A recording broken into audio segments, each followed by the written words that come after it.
Hey, John.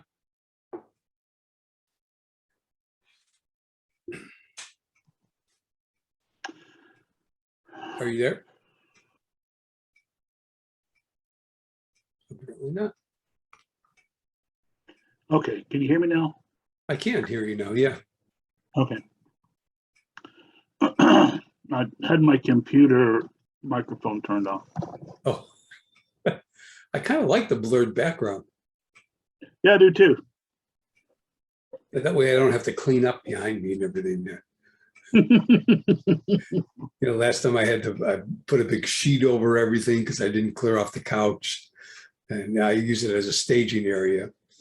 So, and Adrian, I bought a Tamron 17 to 70 millimeter for my apps, for my crop sensor.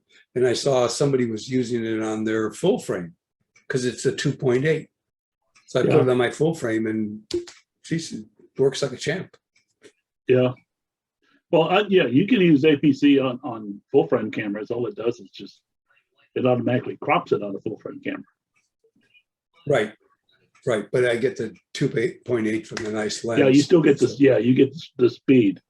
And instead of 42 megapixels, I'm down to like 17. I can live with 17. Yeah, I get 46 megapixels on mine, and I have to, I do DNGs, turns them down into 32 or 34. And then when I convert them to JPEG, they're 12. So yeah. So anyway, cool. Hey, Ernie, how you doing? Doing good, thank you. Yeah. Nice to see you. all your early birds. Have you heard from Dick at all lately? Hey, Ernie, are you there? Yeah.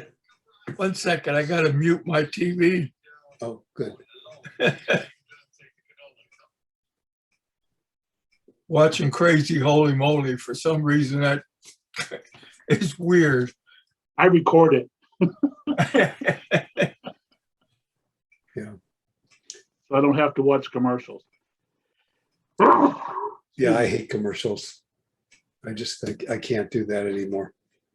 Well, I've been watching some episodes on Amazon Prime of a British TV show. It's kind of cool.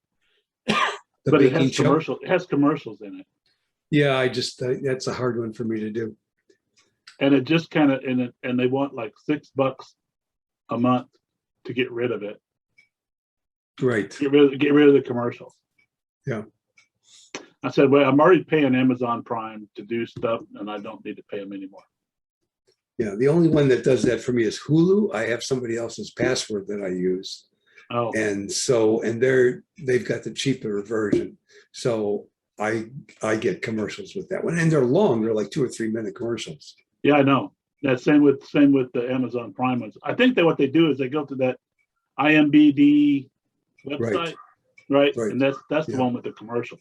And you're talking at least 2 minutes about every 10 minutes. But if you can record it, you can zip through the commercials. Yeah, but I can't record it. Yeah. Because I'm recording on FX. I'm recording the Monica Lewinsky thing. Oh, yeah. The scandal. It's, I don't know. Oh, yeah, that movie. Oh, yeah, it's a series. It's actually pretty long. Yeah. I was reading about it today. It's interesting. I'm not quite sure what to make about it. They really are making all the people, Monica Lewinsky and Jennifer Flowers and Linda Tripp, they're making them look like buffoons. Yeah. And they probably were, but, I think they were. I think they were too, but, I kept saying, who cares? I could care less what that guy's sex life is. Well, that's why I've kind of given up on Facebook. I haven't been on Facebook hardly at all lately. And I post pictures out there and I get no comments. Nobody looks at them. I might get a few, but mostly from my sisters. Yeah, I will not look at your personal. The only Facebook site I look at is ours, is the Greater San Antonio Kennel Club. Well, I've got That's my, it. I finally got Google to work again. That was a trip. This new account manager, whatever it's called, I don't know what it is, but it took over my Google account. Oh, And I complained and I complained and I complained. Well, apparently a bunch of people were complaining, and Google went in and shut it down. So now I can actually go in and use Google again without this thing, but it automatically comes up on the club Facebook page, not mine. So it's kind of strange. yeah. Hey, Jack, Mhm. See, Watch it, Jack. There's a bear see, coming. Peter and I after don't you. have cool pictures like you guys. Yeah. Maybe I should put this one in competition. I don't know if I have. I think you have. I don't know. It's a It's bear. hard to tell, Jack. It's I've only hard put a to know few which bears one. in, right? Yeah, there's so many bear pictures of it. Like, and you got so many good ones, it's hard to tell. Yep. I was going through my eagle pictures today from Alaska, and I got some from Alaska, Idaho, Washington, and Oregon. And I have got so many of them. I got to go through and figure out which ones I want to get rid of. And I'm going through and I'm saying, wow. And this new Topaz sharpened AI, Yeah. that puppy is good. It's well worth the money. Topaz? Yeah, Yeah. Topaz AI. Yeah, I've got that. I got that off a Humble Bundle a while back. It's good. I like it. much people are I getting only use the AI and denoise. I don't use the sharpen. It doesn't seem to do that much, but the AI denoise is really good also. It And rocks. so is so Yeah, it's kind of, I can't, the Topaz denoise, I can't really see it doing anything. It just doesn't seem to work for me. I don't know what. you I'm really doing. have to zoom in, and you have to do the color as well as there's another color section under luminosity. You have to do that one too. I mean, yeah, it doesn't, but I took a bunch of Robert's black and whites that he did of a wedding, and he had all kinds of grain in them. And he says, "Can you get rid of this?" And I put them in the denoise, and it's gone. Yep. Okay, then I must be doing something wrong because I look at the 4 boxes that Yeah. it gives you, and I can't see any difference in any of them. Do you use auto, or do you try to set it yourself? I've tried both. Oh, well, I use the auto, and then I go back and fine tune. I use the auto and don't have any really, I don't see a need to go back. Yeah, yeah. Well, I mean, I do it go- because I bought it, but I just don't see any difference in it. So, Well, it depends on how grainy your pictures are, Peter. Maybe they're pretty grainy. Yeah, yeah, Peter, that 64,000 ISO Yeah, got a candlelight. well, I tried to use it. I got it because I thought I could go back through my 6 megapixel and 12 megapixel images that I took, back in the 90s and early 2000s. And it really doesn't fix them that well. I've actually used them. I've actually used the sharpen, denoise, and the gigapixel, all AI ones on my old film scans. Man, it's great. All right, you'll have to give me I've a been lesson on it collecting a because lot- I must be doing something wrong. I've been updating all of my scanning film pictures that I pulled out of albums and digitizing because my sister wants pictures of some of the family dogs. And I fixed a bunch of pictures that my mother had that were from 1880 and 1890. Oh, man. And they're fantastic. Mhm. All right. And some of these pictures are on the old picture postcard things. They're like, it's paper cards, and they printed on them. Don't ask me how they did it, but they did it. So. Oh, well. Hey, Robert. Robert's not here yet. Oh, just his title? Just his name. He's probably off taking Fearless care of leader. mom. There Oh, he there he is. is. Good evening, gentlemen. Yo. Fearless leader has arrived. Oh, excuse me, Supreme. Yay. Oh, he's got his wine. All right. All hail Supreme Leader. Thank you. Yeah, Thank it's you. just a How's everybody doing tonight? doing good. Everybody's right. up here. Good. Fantastic, man. You see a bunch of Luminar people are getting a little uptight with Skyline because Yeah. they came out. I have 4, and then they came out with the AI, Right. and everybody loves the AI except doesn't have layering. So now they're coming out with what they call Neo. Yeah, Neo it's a or new one. Neon or Yeah. whatever, and it's going to have layering. And I stopped at 4. I said, this is getting ridiculous. Instead of adding stuff to your program, they come out with a new one. So you got to pay to replace your old one. Well, they're actually doing away with 4. 4 is going away. They're not going to support it anymore. So you now have to go to AI. Yeah, I know. And the AI had no layering, and everybody got pissed at that. AI doesn't have what? Layering. Yes, it does. Hello. I use it all the Hello. time. Hi, Patrick. Hi, Denise. Hi. How are y'all? Yeah, the only reason that I used it was for the sky replacement. Yeah. It had a That terrific rock. sky replacement. That's the Yeah. only thing that I use. Every once in a while, I put birds in the sky or something. And so Okay, I even paid for the upgrade to go to AI. Real But you quick, know- we're talking about Luminar, the program Luminar, in case you just Right. came in. That's the Oh. topic right now. But Photoshop has sky replacement. And as far as I'm concerned, it's almost as good, maybe even better than Luminar. And so I've just kind of stopped using it. Yeah. Oh, I'm getting that way with it. I'm dropping it, I think, completely. I'm not Okay. going to give them an extra $50. Hey, Steve. Hey, Okay. Now, I got Hey. a silly ass question, guys. Sure. Okay.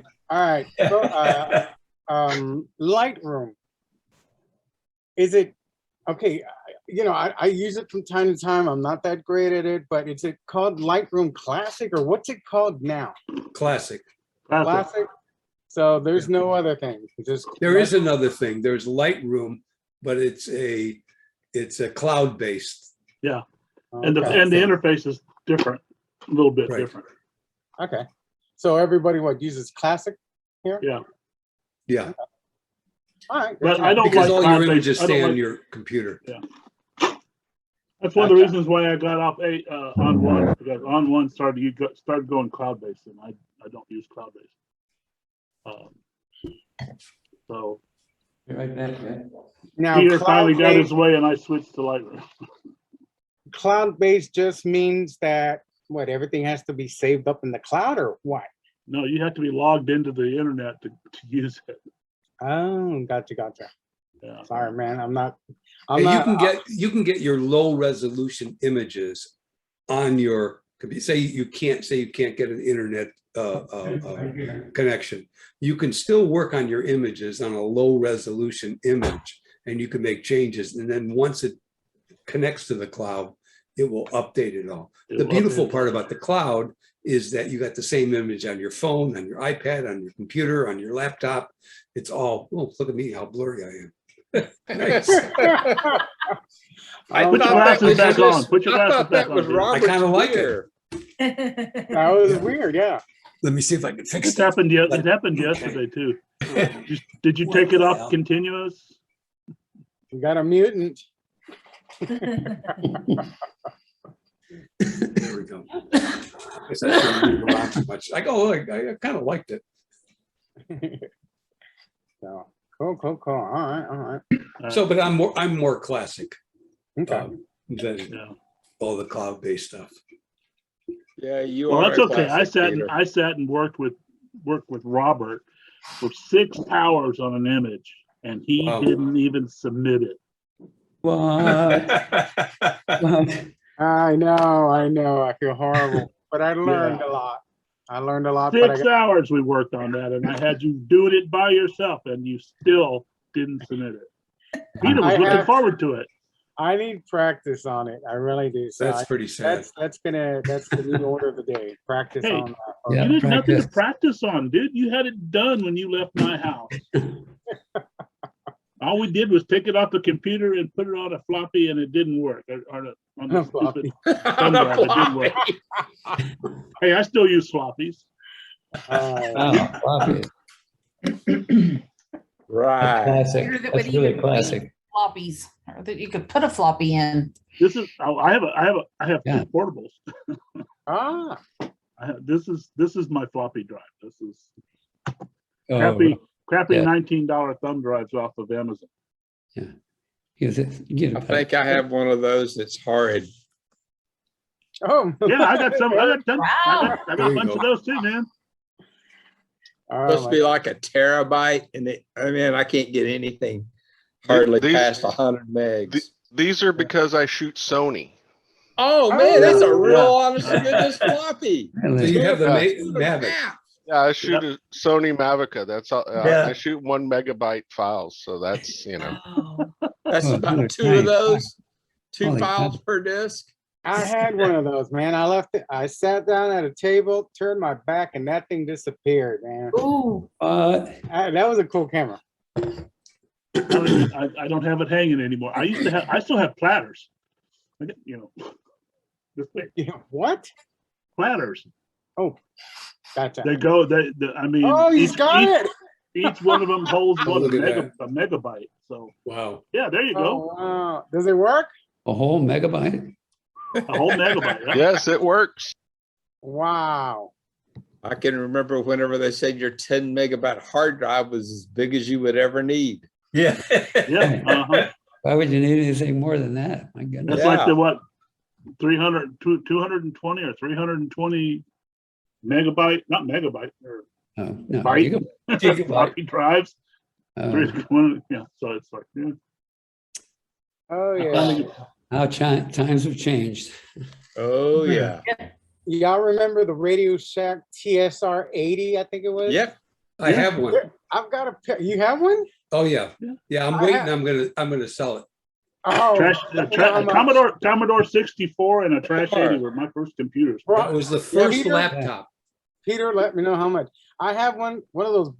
I'm in high school and there's a roll of TRS 80s, and I'm sitting with my facing in reverse on the chair, all chilled and cold in high school in my senior year, I think, and a row of these computers, and my nephews are like, "What are those TVs in the background?" I'm like, "Oh man, this is wrong." Yeah, it ran TIS-DOS. TS-DOS. Mhm. Yeah, I remember that. Crazy, classic, man. We're gonna wait for anybody else. Okay, I lost contact. Trish is not. Where is Trish? Trish is somewhere. I don't know if Trish. Trish She's in New York. She in New York yet? No. She had a fast. They had to attend a funeral, but I don't know if they're back. That it was on Tuesday, I think. Oh, okay. I talked to her this evening Oh, and did- she's still out of town. She is out of town. Okay. Okay. Bless ya. Well, she ain't coming. We can start I whenever think- you're ready, Coachies. Man, you're the One, man. two. I'm trying to figure out everybody that submitted pictures is here. All right. Good. So 1, 2, Same bat Three, time, four. same bat channel. 5, 6, 7, 8. No, we're missing somebody because there was, Patrick's there. So it's 9. Yeah, that's it. Still recording you. Oh We can, man. we can start any. And so we don't know who took first place or second place. We don't even know the score. So it'll come as a surprise to us after we do the comments, right? Right, John? Oh, Yep. I dig that. So Uh-huh, that me means too. you're going to get really bad comments. Well, or really Then good they comments come for back ones that first scored really place. low. I would think it, hopefully it won't make any difference in the comments, but you never know. Yeah, you never know. All right. You gonna run through them Solo or Lily. All you gonna right. go through them or what? We can. I guess Well- it doesn't matter, does it? Yeah, since we're not That's kind of scoring. what I was thinking, but Yeah. oh, wait, my wife's telling me her computer rebooted. No. Back up. Okay. Yeah. We don't need to go through them, do we? No, I don't think so. All right. Well, why don't I go first? Okay, Me, John, and then Peter. How's that? perfect. Yeah. Yeah. All right. Well, this is a really simple composition, white background, very colorful. I can't remember what kind of lily that is, but this is Calla well focused. Solo. What? Calla lily. Canna. Okay. Yeah. Anyway, very pretty. Nice lines, well focused. White background makes everything just pop.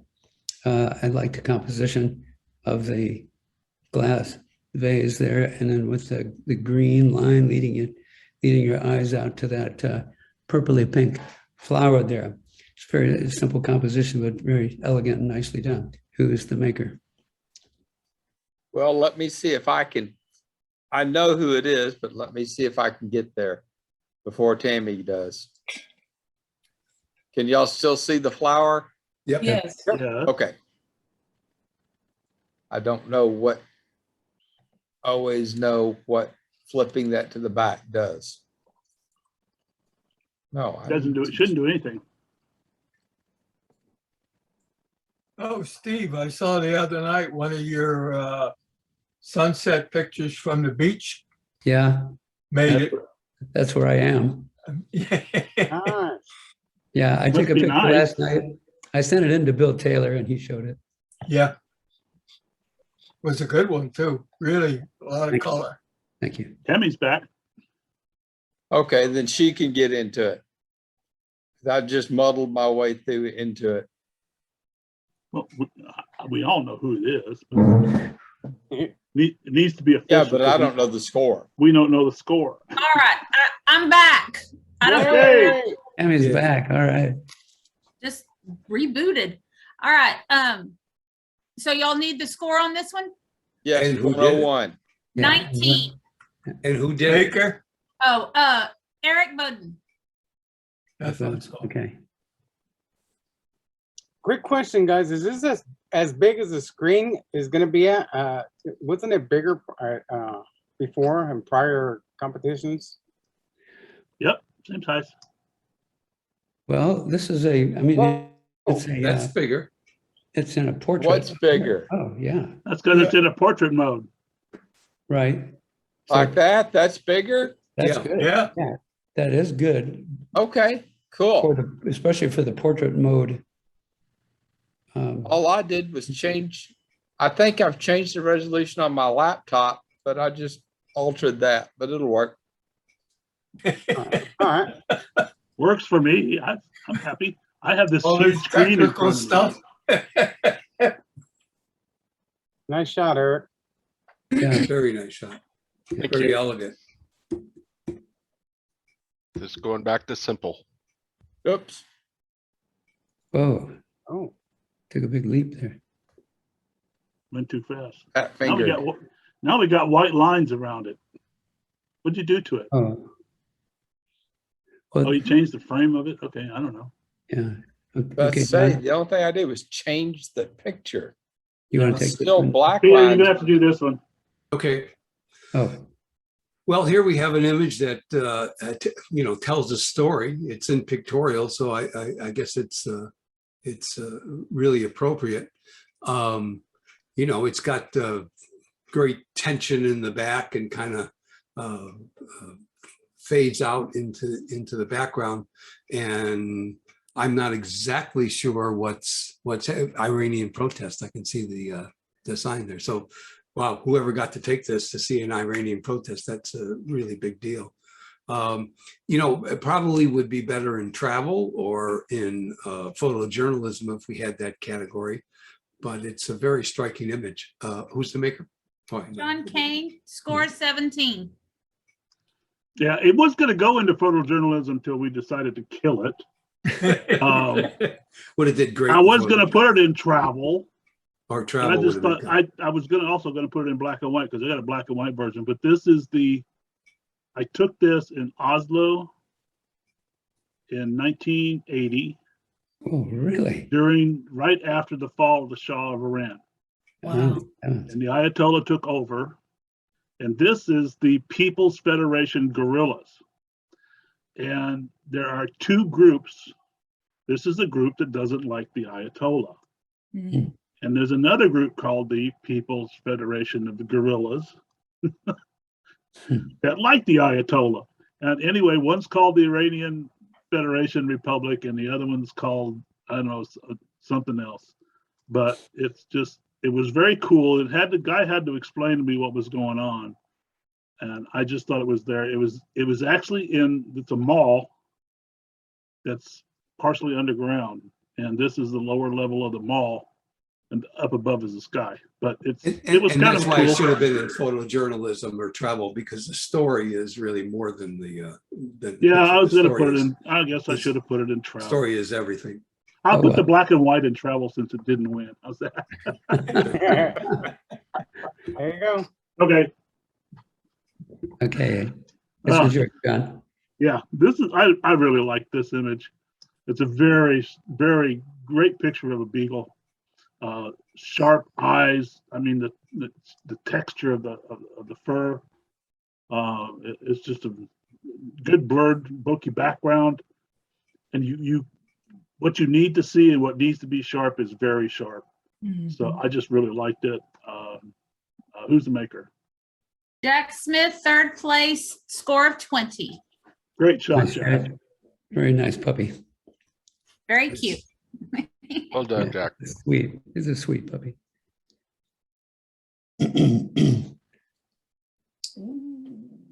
Yes, okay. Beautiful shot of this Yes. snow-covered mountain with the clouds down at the bottom and some clouds up toward the left-hand corner there. Nicely framed within the frame there. The foreground is interesting with the green. We've seen this one before. I think we just showed it last couple Thursdays ago. Anyway,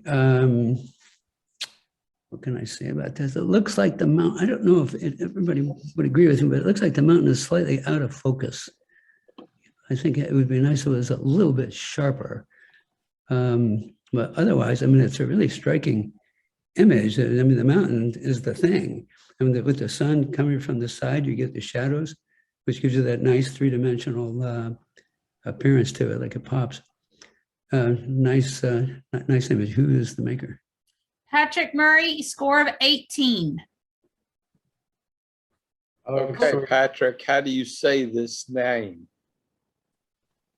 Chimborazo. Chimborazo? Yeah. Chimborazo.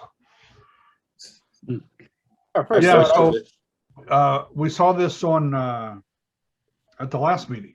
It's Yes. education meeting, yeah. What I was Yeah, thinking. last Thursday. Yeah.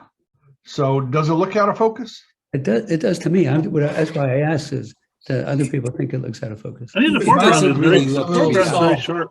I don't know. It looks pretty sharp all the way through to me. Yeah. My only comment, Patrick, is I probably would have cropped out the fence. Yes. I don't think the think? fence really adds anything to it and kind of takes Yeah. away from it. Oh, okay. Okay. Yeah, I wasn't sure on that if I should keep it as a foreground, you know, Mhm. to kind of define the foreground, or let the trees and the houses do that. The mountain is the story here. It's Yeah, gorgeous. clearly. Yeah. Okay.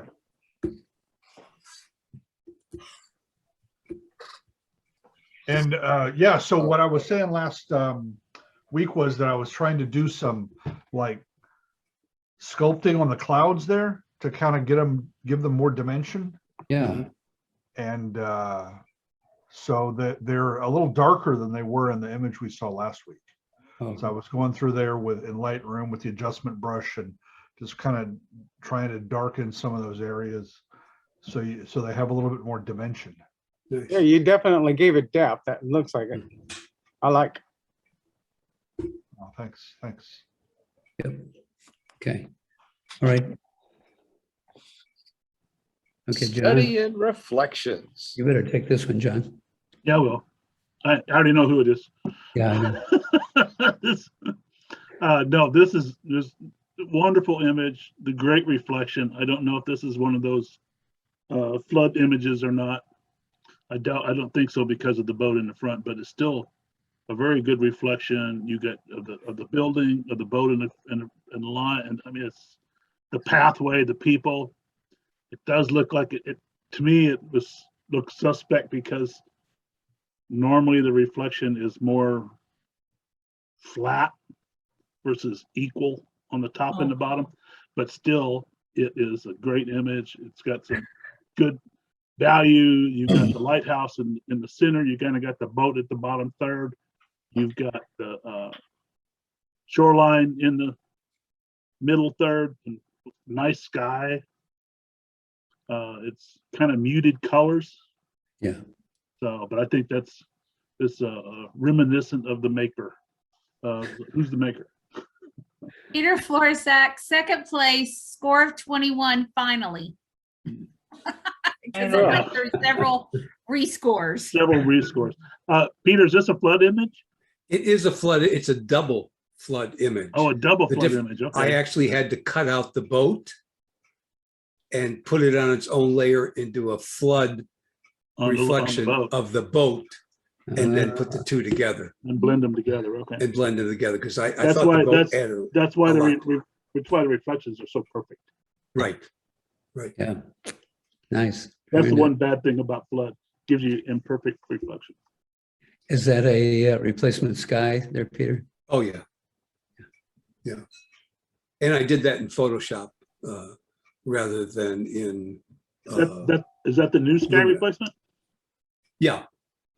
Okay. Yeah, the new sky replacement is much better than the old one. Yeah, that looks really good. It filled in all of the gaps in the tiny spaces in the trees. You know, as you look through the trees there, that looks It's perfect. perfect. Yes. It's great.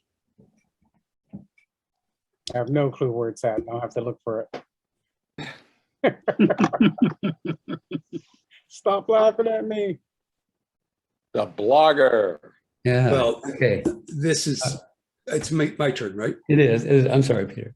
That's okay. Yeah, this is one of the clear winners of the evening. I mean, this just has, photography is all about light, and this just, the light and the reflection coming from the laptop off into the guy's face, and how Sharpie is kind of looks like a Norman Rockwell painting. It's, I have nothing to add, nothing negative about it, just to say it's a very impressive image. Who's the maker? Robert Moreno, first place, score of 21, rescored at 23. Way to go, Robert. Very Wow. nice. Yeah. And Yeah, that rocks. I believe this is the second time this image has won. No, actually, it didn't No. place. Well, you won black and you won black and white. No, it did not. It got It beat did out. not win. No, sir.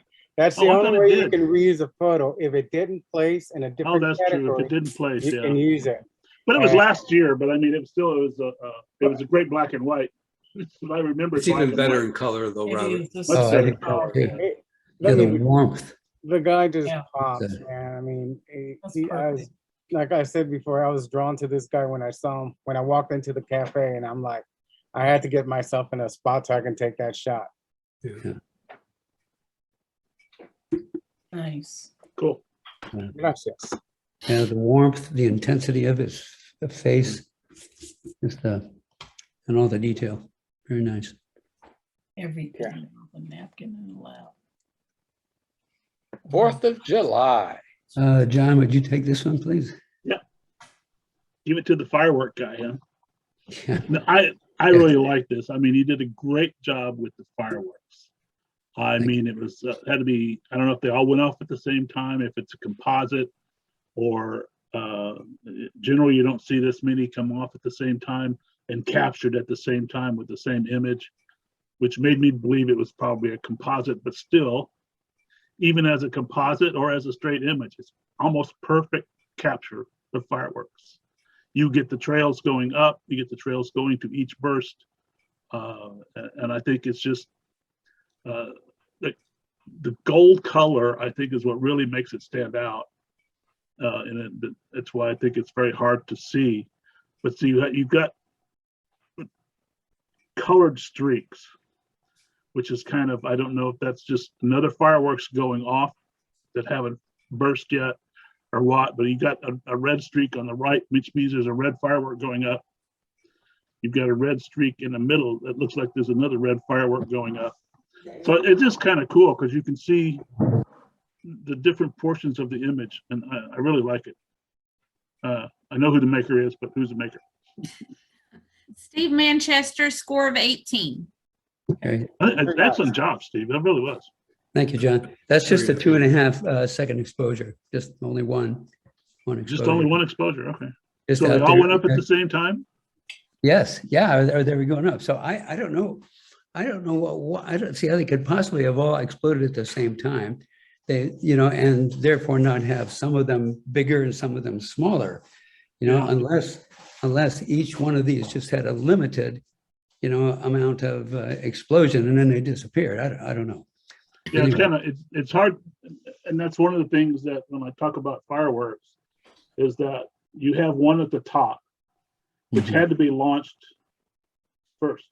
Then you have the next group. Then you have another group. So they must have been timed between them to time the burst to get them all to go off at the same time. Yeah, Because generally they all have to be at the same height to go off at the same time or staggered. yeah, And a lot of these things are now computer controlled, so it could have been staggered. yeah, maybe it was. Well, I mean, believe it, this was in the neighborhood. I was just out there in the street with my tripod and camera. Well, that means it wasn't computer controlled. Yeah, And the little probably kid with the not. pump was lighting these things. So Yeah, really, it just got lucky. Sometimes you just get lucky, that's right. That's beautiful. And so the original color was more orange. I lightened it up a little bit to give it this kind of gold, creamy sort of color there. and the gold is pretty. Thank you, I like it. thank you, Pretty cool. appreciate it. Wedding shoes. Okay, why did I take this one? That very creative composition here. I love those shoes, the lacy sort of look to them, and what else I have to say is there's something about women's shoes that are just kind of classic. Pointed toe, the high heel, it just is kind of a classic look. And then the rose petals between them give it some nice color to kind of contrast with the white that's everywhere else. Background is white, shoes are white, the laces are white, and it just gives you a nice feel with it between the white and the color and the background, and it just is really a nice, very creative image. Who's the maker? Myself, it scored 19, was in and out, and then received honorable mention. Right, way to go, Tammy. Very nice. Can I ask a question here? Sure. Sure. Are we able to comment, or is this strictly the judges commenting on these images? If you want to make a comment, go ahead. I really, what I really like about this picture is that it's really telling a story. It's, at least what I perceive, is this is after the wedding. So it gives us some idea of the time frame, because the flowers are kind of tattered and, they look like they've done their job. And then it looks as though the bride has kicked her shoes off. Maybe she's partying somewhere else, or they were hurting her feet, or, they look like they've done their job. So I really like this. It's really telling a nice story. Thank you. Very serene. Tammy, can I ask a question? What's your background there? What's It's like paper. It's on the floor, but it's a paper underneath the shoes, like kind of like Nice. a marbled kind of paper. I like it. Very good. Yeah, there's some texture. I got one comment, because I saw the picture and I thought, well, maybe this is a problem with my computer, but now I see it on both screens. there are some smudges that I think would look, could have got rid of. Yeah. There's a red streak at the bottom, a couple of spots. I also think that we could have done without the one petal that's up in the top left. I think Yeah. the shoes with the roses in the middle is perfect. Very sharp, very nice picture. Well done, Tammy. Can I Nice. say one more thing? That I like the smudges because I think that they add to the story of the wedding's over. A floor that has been walked on has smudges from people walking. And I think to me that contributes to the story. Could be. I don't know. Good point. Uh-oh. Sure. Nice. I guess that just goes to show you that people have different ways of looking at these Oh, things. yeah. Yeah, definitely. And And they bring their own experience Yeah. to the picture. yes, sir. Good job, though. Thank you. Yeah, well done. Fat Oh. finger, sorry. Ducks on a wire. Okay. Is it That's me. Peter? Yeah, John. Okay, John. It's a great picture of the ducks on the wire. I had a hard time with it because of the composition is great with the two ducks. The wire's kind of at an odd angle. The ducks are pretty much straight up and down on the odd wire, but the different parts of each duck is in focus, and it's not the same across the whole thing. One duck's head is focused, the other duck's feet are in focus. The body is not quite focused on the left one, but it is on the right one. And I just don't know how the metering was done to set the focus. I mean, it's a great capture of the two ducks. My only problem was the focus on the ducks. So other than that, who's the maker? Ken Ramsey, score 15. Yeah, I shot that at Westlaco, but it was something I'd never seen. Ducks on a power line. Yeah, that's It's true. those whistling ducks. They roost in trees, they land on rooftops. No, did not know that. I I did did not know that either. and I was just amazed at, oh my gosh, there's ducks on the high wire. Yeah. The only kind of duck that does that kind of thing, as far as I know. By Quacky Steve, I learned something tonight. Yeah, I did. Neil. There you go, Neil, you're here. I didn't know you were here. Yeah, I checked in late. I got tied up. Yeah, I broke down and let him in. Sorry. Yeah, Monochrome. monochrome. Center of the ring. So Okay, is it my turn or Steve's? I That's think, got to be yours. Mine? Steve and I have done two now, yeah. Okay, good. and one of you's going to have to do the next one. Well, whatever. It'll be my turn next after this, so. There you go. Then we'll start all over going Yeah. straight through. we'll start. This is just a terrific composition.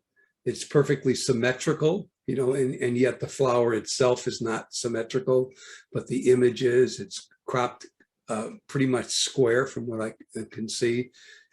It's got, great texture in it. Obviously the photographer was going for a kind of an arty look to the whole thing, and it really pulls it off. I've got nothing negative to say about it. It's a wonderfully done image. Well, who's the maker? Eric Bowden, third place, score of 20, rescore of 21. Nice job, Eric. Nice one, Eric. Yeah. Good, Eric. As usual, Eric, nicely done.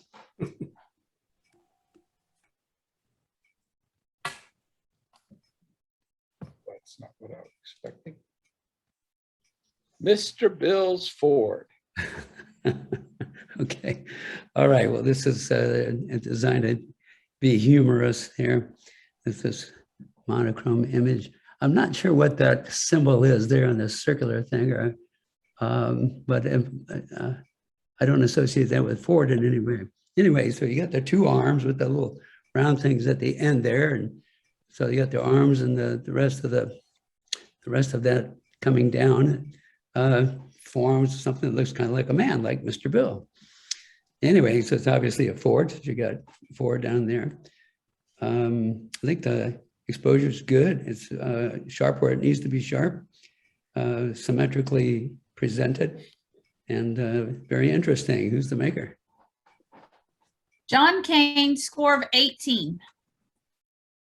This is a Model A Ford. And that is a Model A radiator cap. Oh, it's right. The round Really? thing on top is a temperature pressure gauge. Oh, really? So you could see it from inside the car when your radiator started to overheat. Huh. And then you could tell the pressure inside of it by it's actually in the two little dots, which are eyes, are actually colored. So when they turn red, you know that you're going to overheat, and it overpressurized and it's going to blow. Oh, So stop. And it That's- looks like a little man, and I thought it looked like Mr. Yeah. Bill, so that's why I named it Mr. Bill's Ford. it's Okay, terrific. one question. What era or what time frame is Mr. Bill from? Oh, Uh, Robert. 80s, I think. 70s, Yeah. 80s. Really? Saturday Night Late Live. 70s, No, early that's the 80s. late 70s. That's the Okay, first okay. Saturday Night Live. When he Yeah, told me Saturday about Night this, Live came out in 1975. okay, when he told me about this, I remembered the name, but the only reason I knew who Mr. Bill was because I had a college professor who was a political science guy who would talk in the Mr. Bill voice, which creeped me the hell out. Yeah. I didn't know who And that Mr. high Bill was. falsetto. Yeah, but that was his thing. So it's cool. Sorry. I actually had YouTube that, a Robert. photography professor show Mr. Bill cartoons in photography class because of the way they were stop action photos. It's basically what they are. And He it's all appeared, stop- he stop appeared action. February 28th, 1976. There you go. Okay. Yeah, yeah. I was like, Robert, yeah. we were infants. We were I was like, infants, Robert. Yeah, So thank you. Thank you, Eric. Thank you. Puppies. Okay, Yeah. Okay. is it my turn? I think it's Great mine. blue herring. I think it's my takeoff. turn, John. Is it your Or turn? at takeoff. Mhm. Nope, you just went. I thought you just did Mr. Bill. Oh, I did. Oh, you're right. Yeah. Sorry. Right. I've been looking Now at we know each you're part, old. You're each forgetting one of our already. names, and I Okay. Really? good for me. Go No ahead. more John. wine. A great blue heron. I mean, On catching a great takeoff. blue heron in flight is an accomplishment by itself. I've never got one this sharp in flight taking off. I think I would have probably cropped it a little bit different, and I'm not too keen on the tree on the right hand side, and a little bit more space on the left hand side. Give it like it's where it's going. But I mean, it's a perfect capture of a blue heron taking off, any kind of bird taking off, with its feet out back. It's the wings are really sharp. The body's kind of sharp. The head, right around the eye, could be sharper. But other than that, I think it's a great capture. It's got a good bird background. It's good. Basically, the composition was okay. I just think that I would have cropped out the tree if it was me. But other than that, who's the maker? Jack Smith, score 16. Who? Jack Smith, Oh, I thought you Score said Pat 16. Smith, and I'm going, who's Pat Smith? yeah. Jack. I didn't understand. I heard 16. Okay.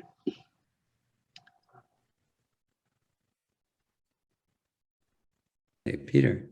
Well, this is an interesting. Yeah, I image. don't know how to say this. Yeah. What is that? What Guaya Salmon? Guyasmin or something. Guaya Sim? The Something baker like can that. say it. You know, it's a picture of a whatever it is, a kind of a mandala kind of looking thing, but you know, with some artistry done. You know, the fact that there's a highlight in the background which is kind of blown out kind of adds to the whole thing. It's very sharp and contrasty in the foreground, almost kind of graphic-y.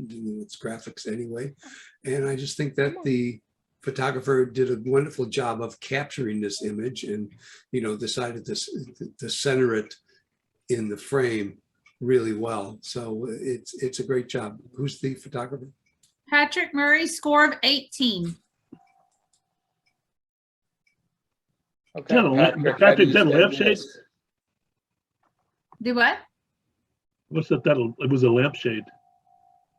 Oh, No, it's a skylight.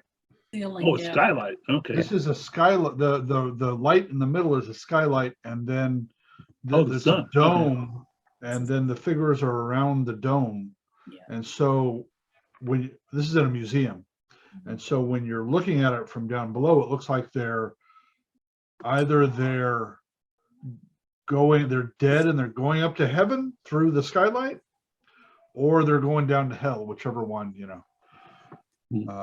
mhm. But I wasn't sure if I should submit this or not, because I read something in the rules about taking pictures of pieces of Other art. piece of art. Yeah. Yeah, somebody else's artwork. Yeah. Right. Yeah. So Yeah. Well, and I would have brought that up, Patrick, except for the fact that I think that you lent your own kind of artistry to it. Your interpretation of it. It isn't just a perfect image of somebody else's art. Yeah. It has some movement and some real interest to it. It reminded me, I was in the Mint Museum in Charleston, West Virginia on my travels. And up there, they have a bowl which has almost a similar picture with the people and skeletons and whatever they are in it. But what it was, I took the picture not of the bowl, but of the reflection on the top of the table, because they had a light above it, which shined down into it. And you saw these people actually on top of the table. I thought that was really cool. That's why I asked if it was a lampshade. It was kind of reflecting somewhere. Mhm. Looks like to me, it looks like a combination of both the old ancient Greek art you see combined with the Mexican Day of the Dead art, sort of a blending of the two. Yeah, like Hades and the Day of the Dead. well, the guy who painted this, Guayasamín, he was a follower of the Mexican muralist, whose name I can't remember right now, but he was very famous back in the 20s and 30s. What was his name? He was Diego married to Rivera. Frida Kahlo. Diego Rivera. Yeah, that was the guy. Yeah. So the kind of that style. Mhm. It's very interesting. It catches your eye and makes you want to look around and see the detail. Thank you. Marshall Lighthouse. All right. Oh, I get all the lighthouse pictures today. I think this is mine. John. I think this is mine. Oh, is it? Yeah. Okay. Okay. Good. Well, I didn't want it. very sharp image. Obviously, a lighthouse with a bridge leading from the right to that with rocks with some water and pools of water, and among those rocks, obviously a rocky coast where the lighthouse would be appropriate to warn boats from getting too close. Nice background sky, interesting there, and very sharp light is coming from the right, so you get shadows. It makes it look very, very three-dimensional, lots of depth. Very well done. Who's the maker? Peter Florsack, second place, score of 21, rescore of 20. Okay, nice, Peter. Nice. Did we see Very the nice. color one of this one before, Peter? This looks very familiar. I took a bunch of images all the way around the Oh, did you? one, Okay. so you might have seen a different perspective on it. Right, yeah, maybe a different angle. Yeah. Like it.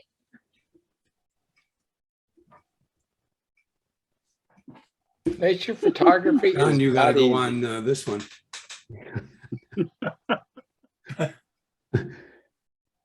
You want me to comment on the fat guy? Well, Comment obviously, on you didn't whatever take you the want. picture. You've got the No, floor. I do it. No, Why I don't think, you take it? Why don't you take it, I John? mean, it's a great picture. I'm not gonna, because I know who took it, I know where it was taken. But it was, the whole idea with it is, when I think about it, and when I looked at this picture, I wasn't looking at the photographer. I was more looking at the trees in the background. Because it's almost like a very a high key image, or even a infrared image of the trees, just the way they were. because most of the trees that were there, they were all dying or dead. They were brown, not a lot of color. And I think it was the very nice composition. There's like a little tunnel in the background, and I think that's Yes. Trish disappeared down that tunnel. I have no idea where she went. But this I think is when we went to was it Utopia or someplace? I don't know. Uvalde. Yeah, Uvalde. Huh. But it's just I think I really like the image, and I know who took it because he was following me around all day. Well, he was in Who's front the of you maker? for that image. It's still a good shot. I like it. I don't like the photographer. I mean the guy posing in it, the mannequin in the middle. I don't. That's Okay. So the maker's Robert Moreno, and it scored 17. Okay. but he's getting back at me because I took his picture. From the back. Oh, I see. It's a little tit for tat. It was very hot that day, Oh God, it was and terrible. it was a lots of walking. And I think that the picture really tells the story of us, how exhausted. I got hurt at the very end after you guys left. I tripped and fell on a piece of barbed wire Ooh, and really banged myself up. That's how exhausted I was from the whole day. Yeah, we left right after, just about right after, because this is about the time you and Right. Kimberly came walking up the side, and I was coming walking out of the woods, Right. and we all met up and started heading out and went to the parking lot. So it really tells the story there. Yeah. Yeah. Well, I thought it was gonna stay cool. So typically I'd go in shorts. I'm in jeans, I'm in a long sleeve, I've got a cotton vest on top of that, and I'm like with a wool hat, and I'm like, Yeah. I was freaking dying out there. Yeah. Yeah, Where was it was terrible. It was terrible. Where was this? That there's a what's it called? It's a wildlife something or Preserve. other. Oh yeah, some sanctuary. Just outside of Uvalde. Okay. Huh. Yeah, it gets hot out. Big spoon or something. Yeah, And there were no yeah. birds. Yeah, there were no birds. We There's saw one nothing out bird, there. and everybody took a picture of one bird. There was a scarlet flycatcher sitting up on this one tree, and I think there was probably 150 pictures taken of that one bird because that's the only bird we saw. Bird must have thought he was a celebrity. Yeah. Need a new pair of boots. Well, this is another really creative image. You know, it's exposed really well. It's sharp where it needs to be sharp.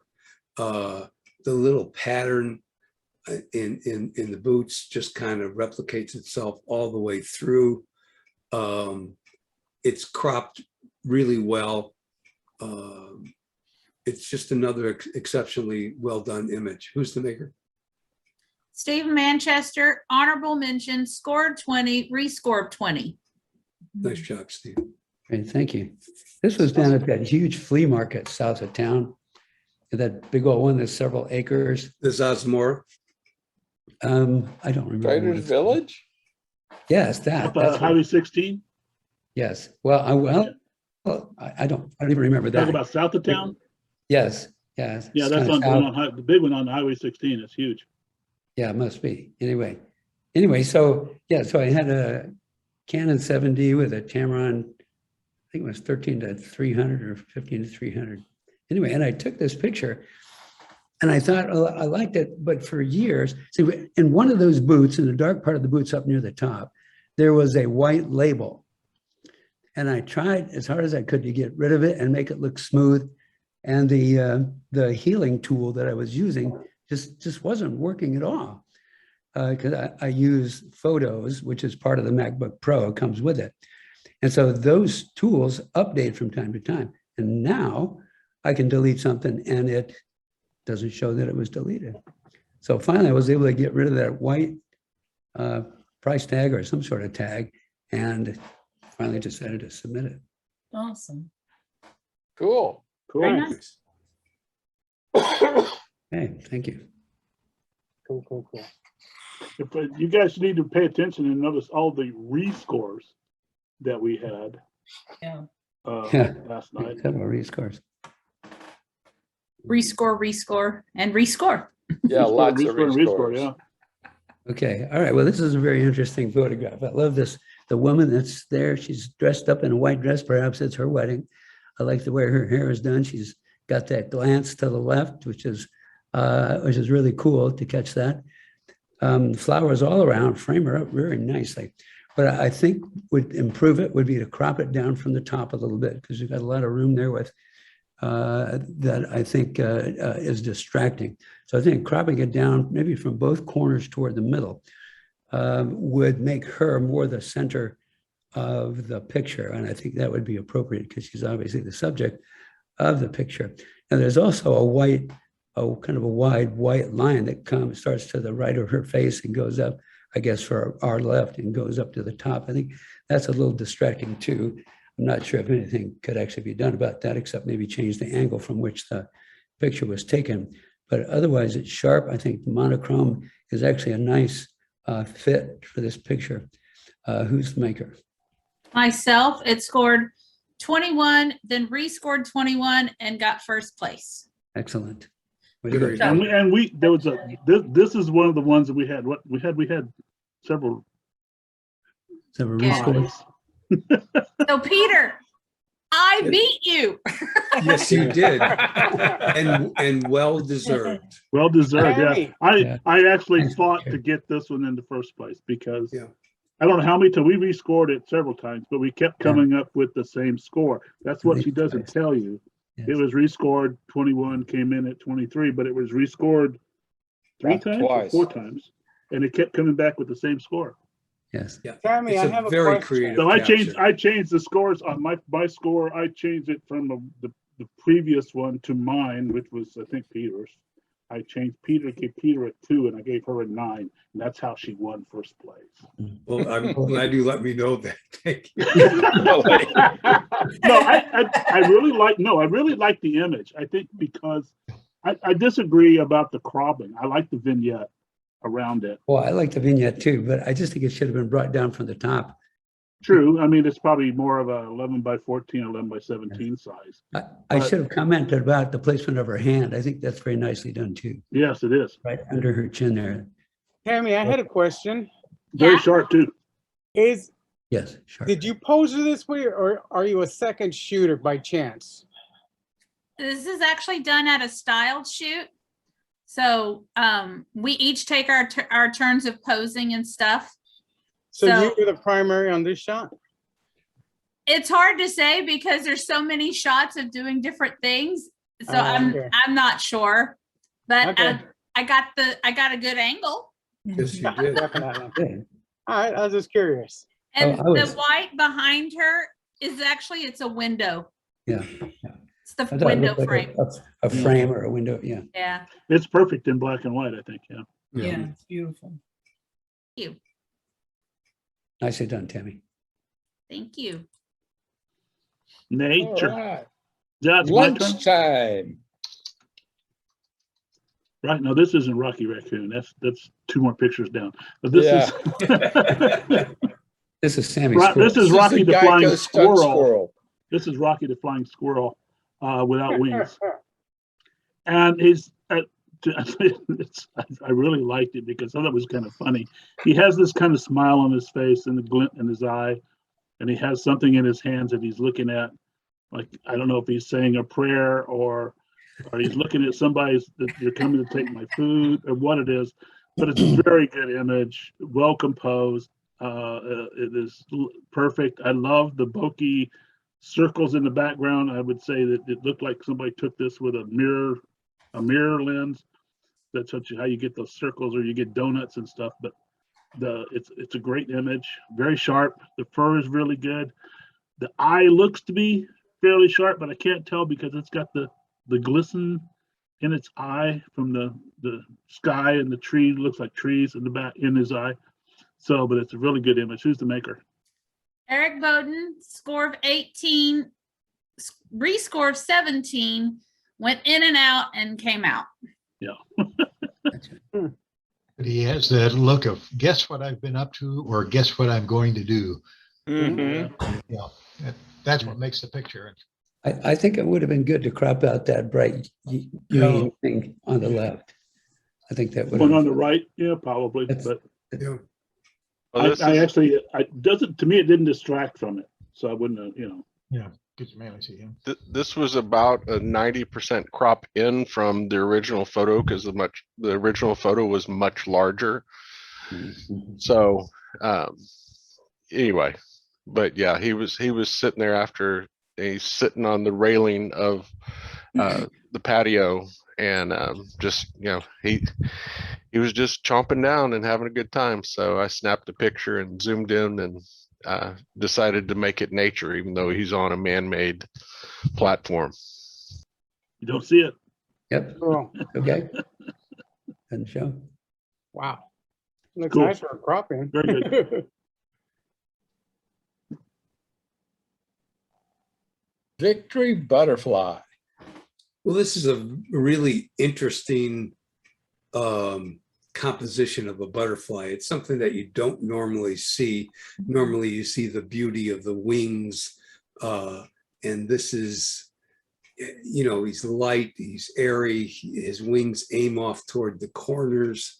The background is nice and blurry. He's really nice and sharp.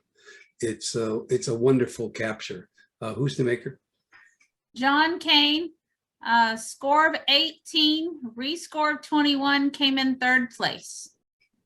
Nice, Nice. interesting, John. I was, believe it or not, I was actually sitting on the ground, looked like a dumb fool. I was taking a picture of another butterfly when this one landed right in front of me. Oh, wow. And I had my 80mm on and I just whipped around and took the picture and I cropped it to make the wings fit the corners. But I just like looking at, like you said, you normally see from the side, this is a yellow swallowtail and just there. And it's very sharp. I liked it. Thank you.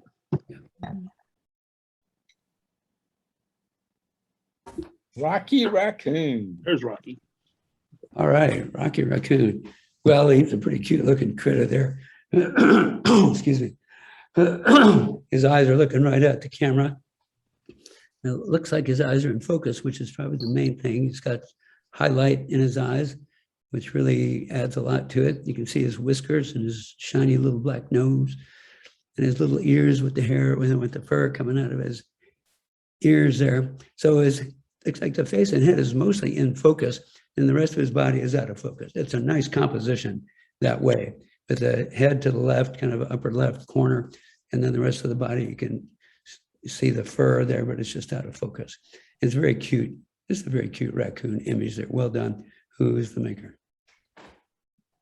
Jack Smith, score of 18, rescore of 16.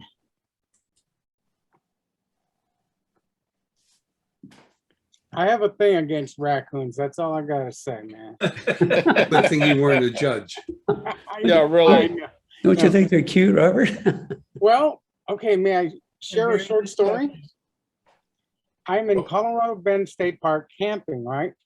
And there happened, I didn't know, but there's a burn ban. So there's no fire. We have steaks in the ice chest and everything, but we can't cook. So we're like, what the hell are we gonna eat?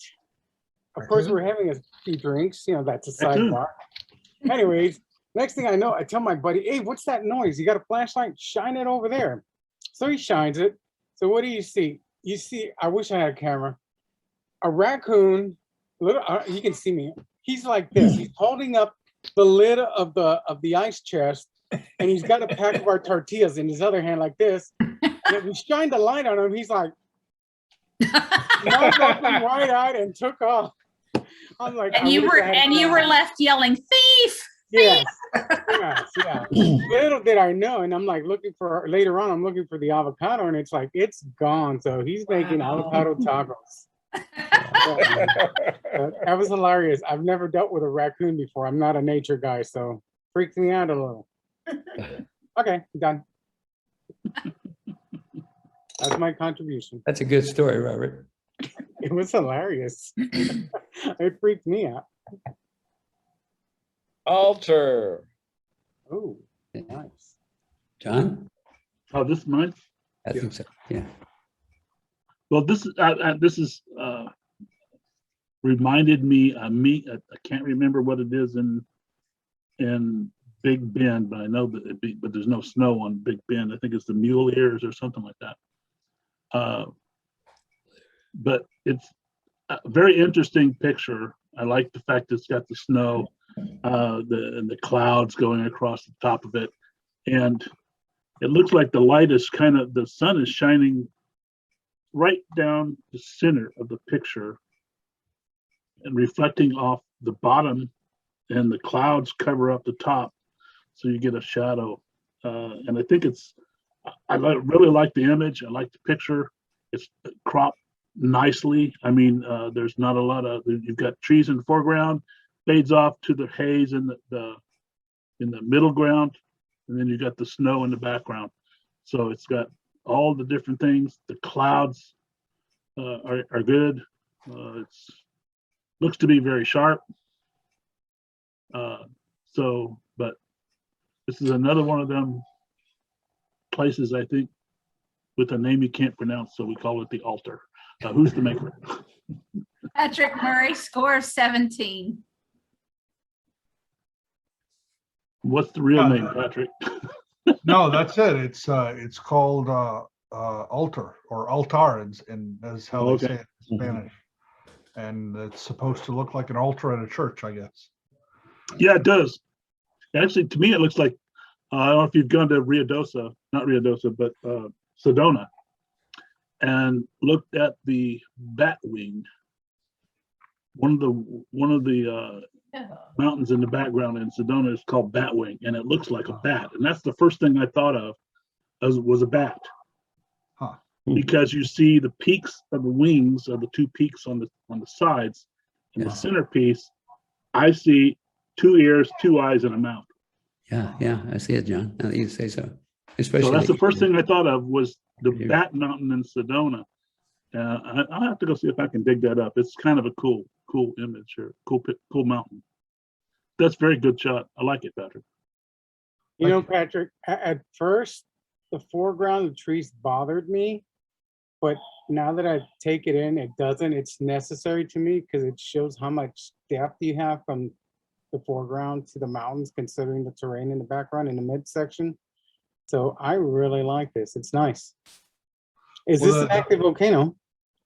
No, this one is extinct. Okay. I spent a lot of time in the midground bringing out that detail. That took a long time to try. The haze, a lot of haze. There's a lot of haze. I don't know if you can see it or not, but there's right in the middle to the right, there's some smoke that's going from right to left. There's a fire. Oh. And that was kind of hazing up the midground there. So okay. I had to work a lot on that dehaze tool in Lightroom to bring out that and mask around that area to bring out some of that detail. And you handled it Taken well. early in the morning, Patrick? No, this is sunset actually. Sunset, okay. Yeah, the sun sets directly across from this volcano, really lights it up. Yeah. Is this a place where you're going to be able to frequent once you move down there? Just curious. Yeah. Oh my, I'm envious. Road trip. Road trip, airplane trip.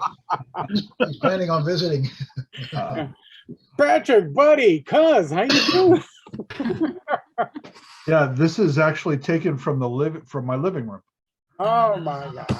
I just open the window and shoot right through the window. Wow. I'm jelly now. What a horrible view. You have to wake up to that every day. Oh, Yeah. I would just send me the keys. I'll keep you from suffering through that. I'm sorry. That's the kind of friend I am. I won't make you suffer through that. So just let me know when we can trade.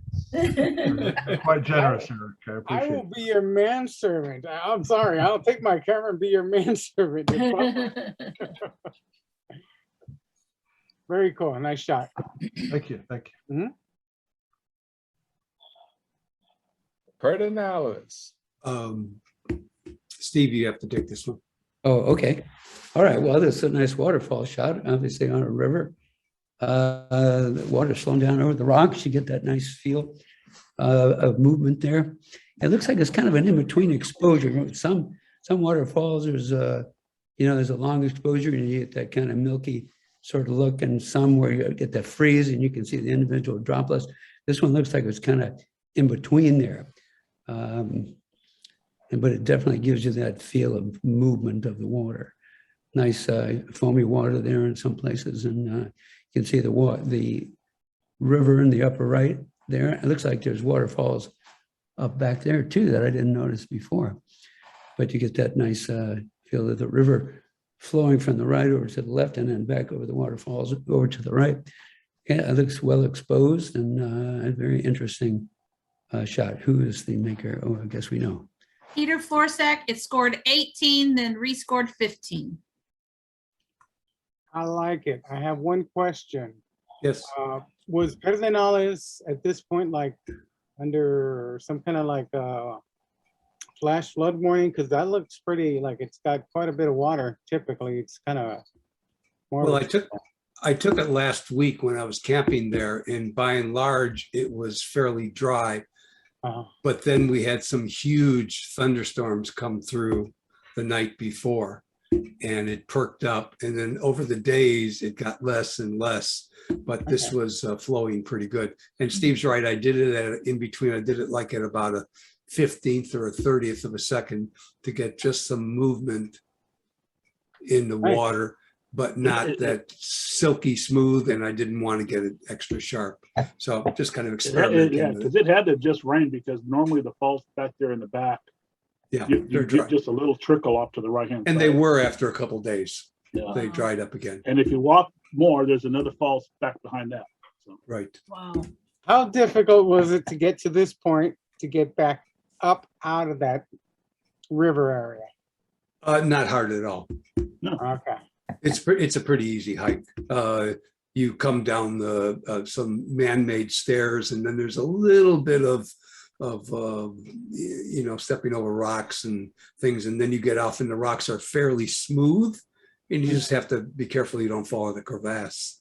But it's fairly easy to do. You'd have to be pretty dumb to fall in the crevasse. So, there's like a little 3-foot drop or something like that, and then it kind of level rocky grade down. So where were you standing there? Were you on a rock, or were you in the river, or? No, I'm up on a ledge over the top of a river. It's maybe 15 feet down to the falls. Is that your shadow on the left there, Peter? And that is my shadow, exactly. Yeah.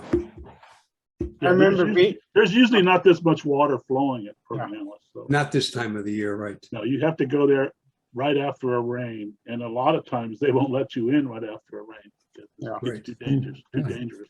Some of it was already closed. Yeah. Oh. I remember being out there, guys.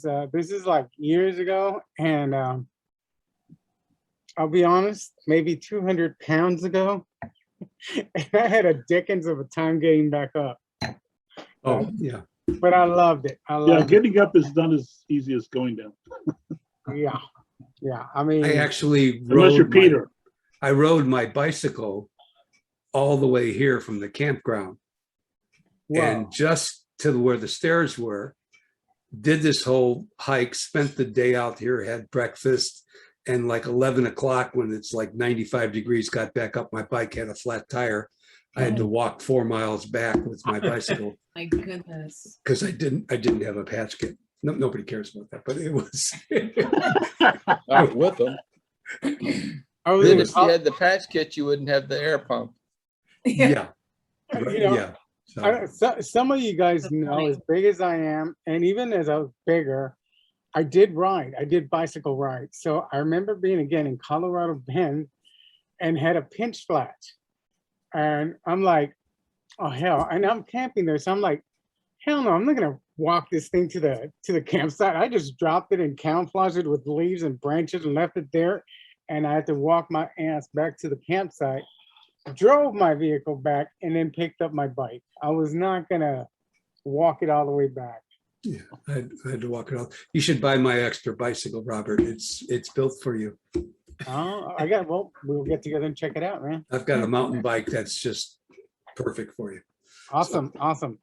I'm ready to start up. It's getting cooler in the mornings. but I Yep. know we're on a show. Go ahead, guys. Sorry. Sorry about that. That was a lot of pictures. Oops, Okay. hold on. Oh, oh, Okay, It John, Takes two. John, will you take this one, please? Yeah, this, one of the many butterfly shots in nature. No, this is, I forget the name of these. But they love lantana. And this is a great shot of two of them on lantana. And the fact that you almost, because I first thought of it as I get two butterflies mating, but actually they're not. This is how butterflies mate, by the way, if you don't know that. Yes, I think they are, John. Are they? Yeah, maybe Yeah. they are. Okay. Yeah, they are. Yeah, they stayed in that position about 20 minutes. Yeah, they do. well, So and they're also very still, giving you lots of time to focus in on them. You can do focus stacking, all kinds of different stuff with these guys. And I love to see two butterflies together. I don't know mating or not, but on the same flower. Usually two or three. And I really like these on here. I like the good sharp color. The antenna on the front one, and the front antenna is good and sharp. The other one fades away. The bottom butterfly, front antenna is sharp, back antenna fades away, but the wings are sharp, the flower is sharp, and the background is blurred. It's a great image. I really liked it, and I know who the maker is. So, but who's the maker anyway? Steve Manchester, score of 21, first place. Yep. Great. Nice Thank you. going, Steve. Thank you. I appreciate it. Yeah, so these are bordered patches. Yeah, that's it. Yeah. That's what they're called. Yeah. And there must have been 10 of them in the garden at one time this summer. And these two, backed up abdomen to abdomen and stayed that way for a long time. So I figured they were mating. And the one on the right was angled away. So, when I had the one on the left in focus, the one on the right wasn't in focus, but gradually the one on the right came around. So the wings are kind of in the same plane. So I could get them both in focus at the same time. So That's beautiful. Mm-hmm. they were Very trying cool to, shot. yeah. Great capture. Thank you. Beautiful. Thank you. Green snake. Okay. Well, why don't I take this one since we was out of order just a little while ago? Well, green snakes are just so cool. I love the color and the scales, the texture of the scales, the repeating pattern. And this one is cool because the eye of the snake is just peeking around that branch or whatever that is, trunk of a tree, a branch or something like that. Anyway, so he's just peeking out there, and then he's surrounded by different kinds of textures and colors, and that the head and the eye are slightly left of center, which I think is just fine. I do think it might be improved if it was cropped in a little bit more. I think there's a lot of stuff in the periphery that I don't think adds in particular. So I think a lot of that could have been cropped out so that the face or head of the snake is bigger. Anyway, I think it's a very creative shot, very interesting shot. Who is the maker? Myself, it scored 18, rescored 17, went in and out, and came in for honorable mention. Right. wow. Who is this again? I'm sorry. I'm Yeah. sorry? Tammy. Who is it? I'm sorry. Me, I love it. Very nice. Name is me. Tammy. Was this at the zoo? Yes. I have lots of pictures of this snake. I love that snake. And Steve, I did try to crop it, but when I cropped it, it looked weird to me. Oh, yeah. Okay. It Yeah, just, sometimes. it was like I have a head but no body, and it didn't look right. This Yeah. works. This works nice. All right. You've got the head in totally focused, so that's what counts. And that eye is just staring at me. It freaks me Yeah. out. Yeah, that's pretty cool. Mhm. Can I make a comment on this one too? Yes. Go for it.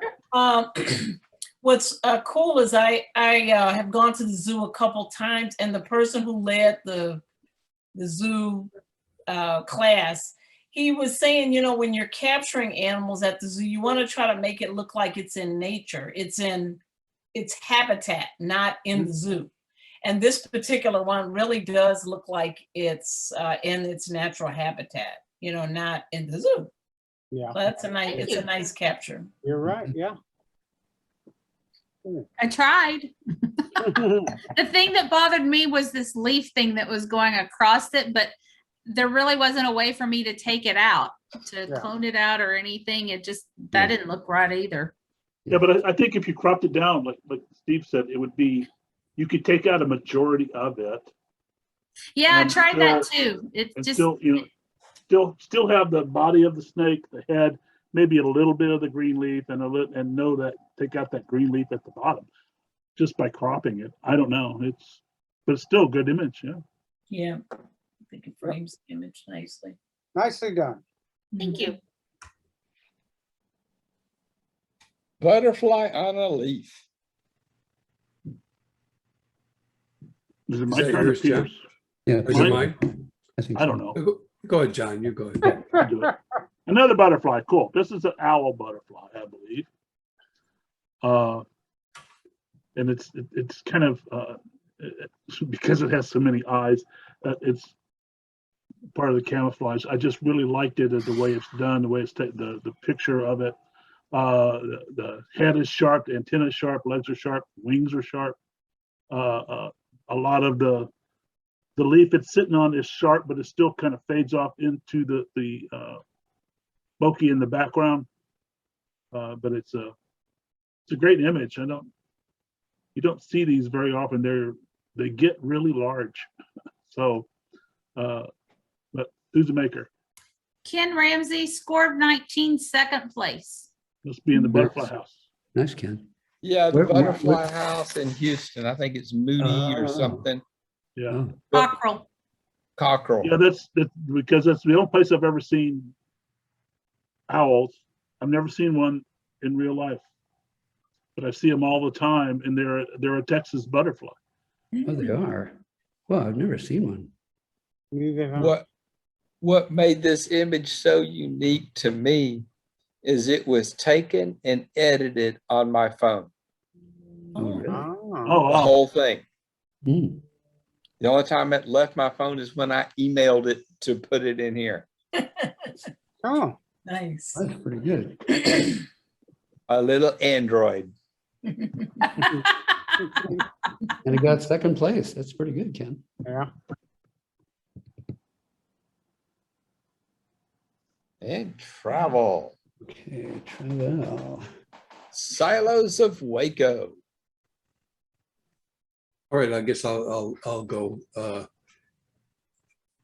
It's a travel shot. You know, you can see people milling around. It's got some great interest in the middle.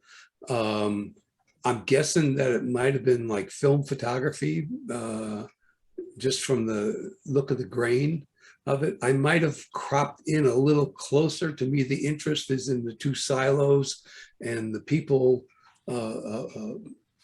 milling around under the thing. And to me, it's a little too expansive, but anyway, I think I might have cropped in a little closer. That's really my only comment. Who's the maker? Eric Bowden, score of 16. Yeah, those are the famous ones that belong to Joanne and Yeah, the Magnolia Group. Yeah, Yeah. been Waco. Yeah. In Waco, yeah. I can't think of their name. Gaines. Yeah, Joanne and Chip Gaines. Yeah. Yeah. I was reading a joke that said Joanna and Chip needed to take up improving 35.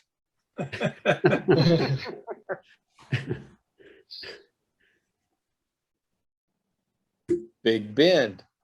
Steve. Okay. Well, this is certainly down in a canyon here. So I guess this is it must be the Rio Grande. Well, I like the blue sky certainly contrasts nicely with the stone, very steep stone sides of the canyon there. Different textures, layers, colors in the stone, which adds interest to it. And there's somebody down there at the bottom.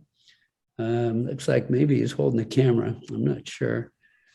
But the thing that I like about it is just that the lines of the canyon, kind of the sides of the canyon, bring your eye right down to the river, and then the river takes you to that person who's in the center at the bottom there.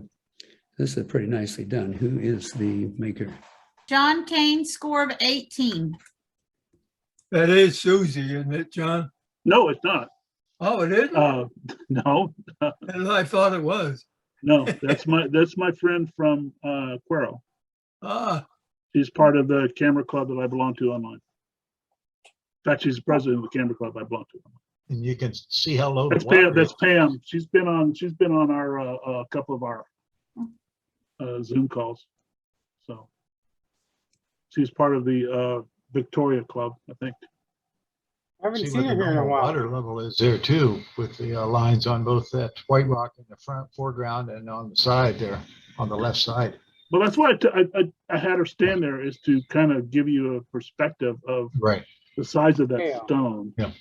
Yeah. It's just inside of the canyon as you go up, and you can actually walk up the side and walk down that ledge that's up there. And which is kind of precarious. And she is afraid of heights. Yeah. So, and she shoots Nikon and Canon, and she carries both cameras at the same time. And she walked all the way up there and walked that ledge, and I had to walk her back because she couldn't walk back by herself. Is that Santa Elena? Yeah, that's Santa Elena, yeah. Okay. Nice. Okay, cool. It's Mexico on one side and US on the other. Cool. Very international. It's my Or turn. the My beaver. turn. Yes, John. This is a very interesting shot because the title was Bored with Beavers, and I'm going, where's the beaver? I don't see a beaver. Now, I guess unless that's it. Wait, no, I didn't there either. I'm looking at it on the big screen now, but I know that's Peter on the left. So that's got to be Jack's camera in the middle. So that means there's got to be something that was over there on the other side, and there's looks like a big hole, burrowed hole on the side. But anyway, it's just a great shot. You've got good perspective going across the water. Somebody in the front giving you different heights of tripods and people. You got the sandy bottom. You got the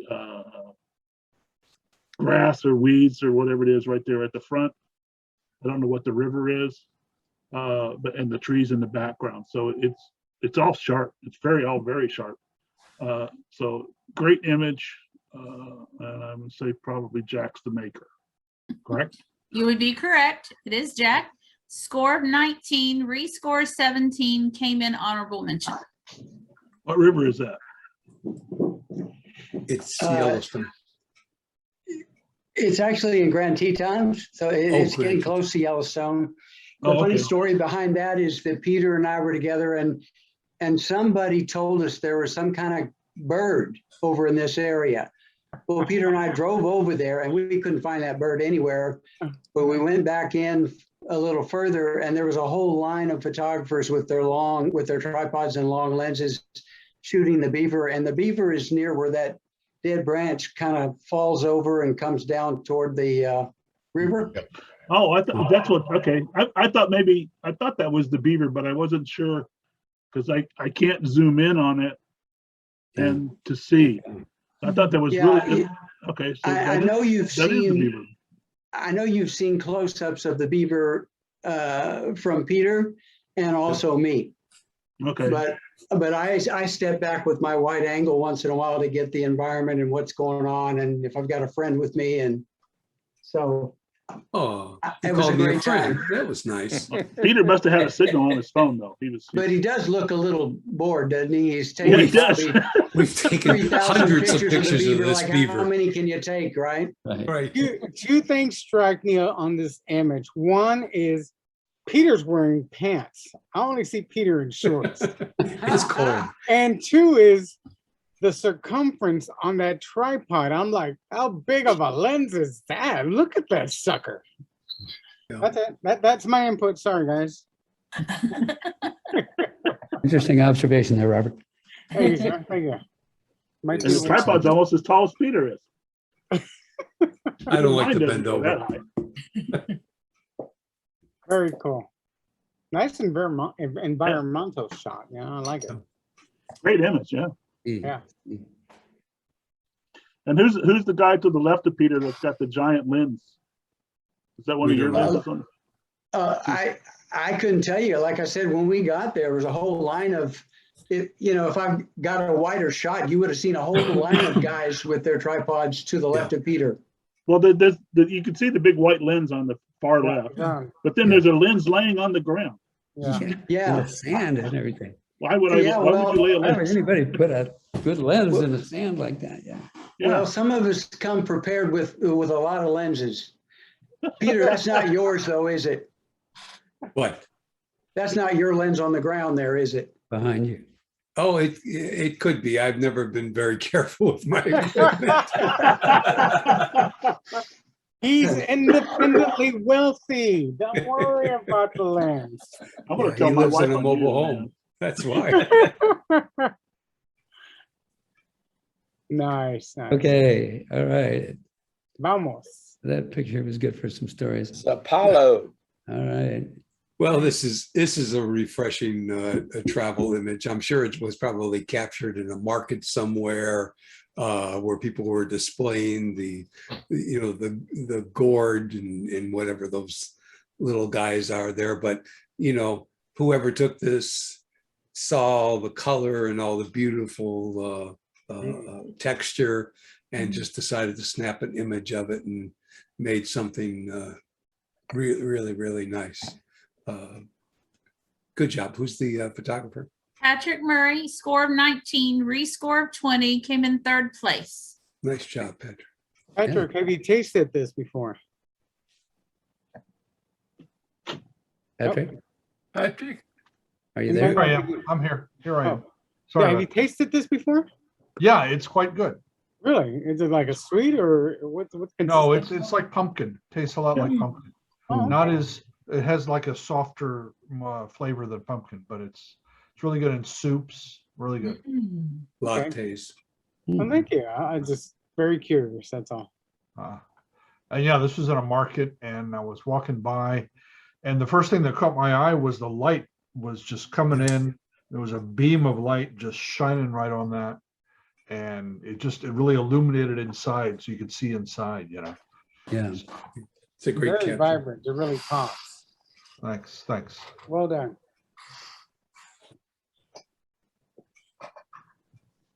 Ooh. Mission Esprinto Santo. And yes, I'm sure Espirito. I'm butchering that. Bueno, Espíritu bueno. Santo. You're getting a lot of Spanish tonight, Ken. Muy bueno. Yeah. Okay. Well, this is an interesting shot. I love that light coming in through the door and illuminating that side of the door. You can see the pattern and the nice carving that was made in that wood to form that door. Then you got that the top part with the blue and the white stripes and the scalloping as it goes along there, and then that other door on the left here. But I think the main thing to me is that door. The light's coming through that archway there, strikes that door and really makes it very three-dimensional because you got the dark shadows that help define, the parts that have been sculpted in there, and it's really a work of art. Yeah. And then it looks like it's in a like an old mission or something. It reminds me of the missions here in San Antonio, and looks like going into the mission church perhaps. Anyway, I think that the lighting is just essential here that really gives you this sense of depth and lights what's important, and the other things kind of are not quite as well lit. The beams in the ceiling, very nice. Okay, who's the maker? Peter Forsack, scored 19, rescored 23, came in second. Nice. Many times as I've been in that mission, I don't think I've ever turned around and looked at the doors like this. That's Pedro, ¿dónde? a great Which image. It's in Goliad. Oh, it's in Goliad, Goliad. Yeah, they have two missions there. And it's early morning because it's just so unbearably hot. I was there probably a month ago. And there's nobody there early in the morning either. Nobody there. You have the whole place to yourself. Cool. So a question, were you allowed to open these doors or were they open like that already? No, I opened them. Awesome. Okay, cool. Yeah. Yeah. You get there that early, you get to do whatever you want.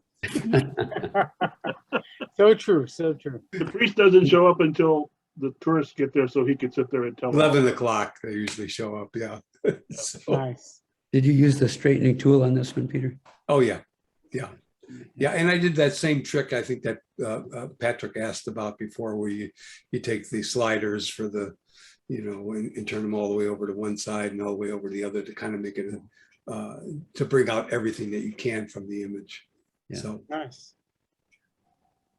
Yeah, I like people would, I don't know, people are disturbed. I'm looking at the door where you could see a little bit of a noise, but Mhm. yeah. noise does not bother me. I mean, Mhm. Right.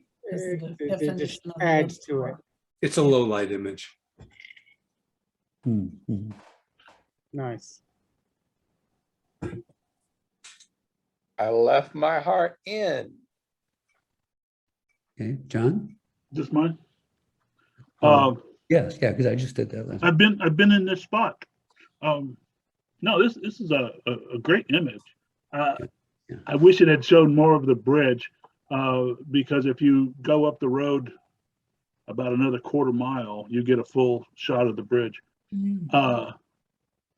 But this is in the Golden Gate Park on the opposite side of the highway from San Francisco. Yeah, yeah. And it is just a very good shot. You've got good depth. You can see the haze on the hills in the background. You've got some of San Francisco right there on the shore. You've got the Golden Gate. You've got the front of the part of the park. I think it's very well made. It's good and sharp almost all the way through. Good tonal range. It's just a good image. I just wish there was more of the bridge. Who's the maker? Robert Moreno, score 17. Oh, cool. That's a great shot, Robert. Good shot, Robert. Thanks, man. I was lost. I was using GPS to find an Italian restaurant, and it led me up to this hill. And I came to a dead end for this, like. And it's on the other, Robert, it's on the other side of the highway. Sausalito. I was in Sausalito. And this one-time hippie comes out that's now probably a millionaire and a .comer, and he's like, "What are you doing at my house?" I'm like, "Man, this said it was an Italian restaurant." I said, Yeah.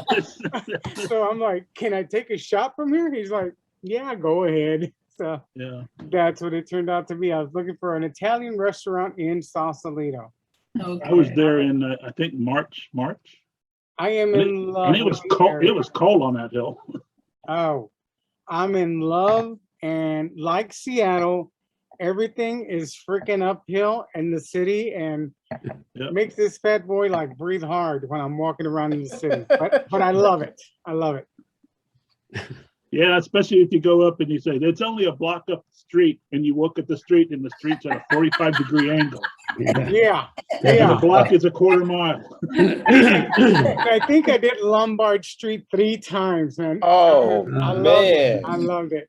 And by the way, what I hadn't noticed when I took the shot originally was, I think there's like 3 hikers at the lower right-hand corner there. I'd never Oh, noticed them until I yeah. developed the Yeah. shot. Yeah. Yeah, So, they are. so cool beans. That's all. Most of the famous shots in Golden Gate were taken from the Sausalito side and from the top of this hill.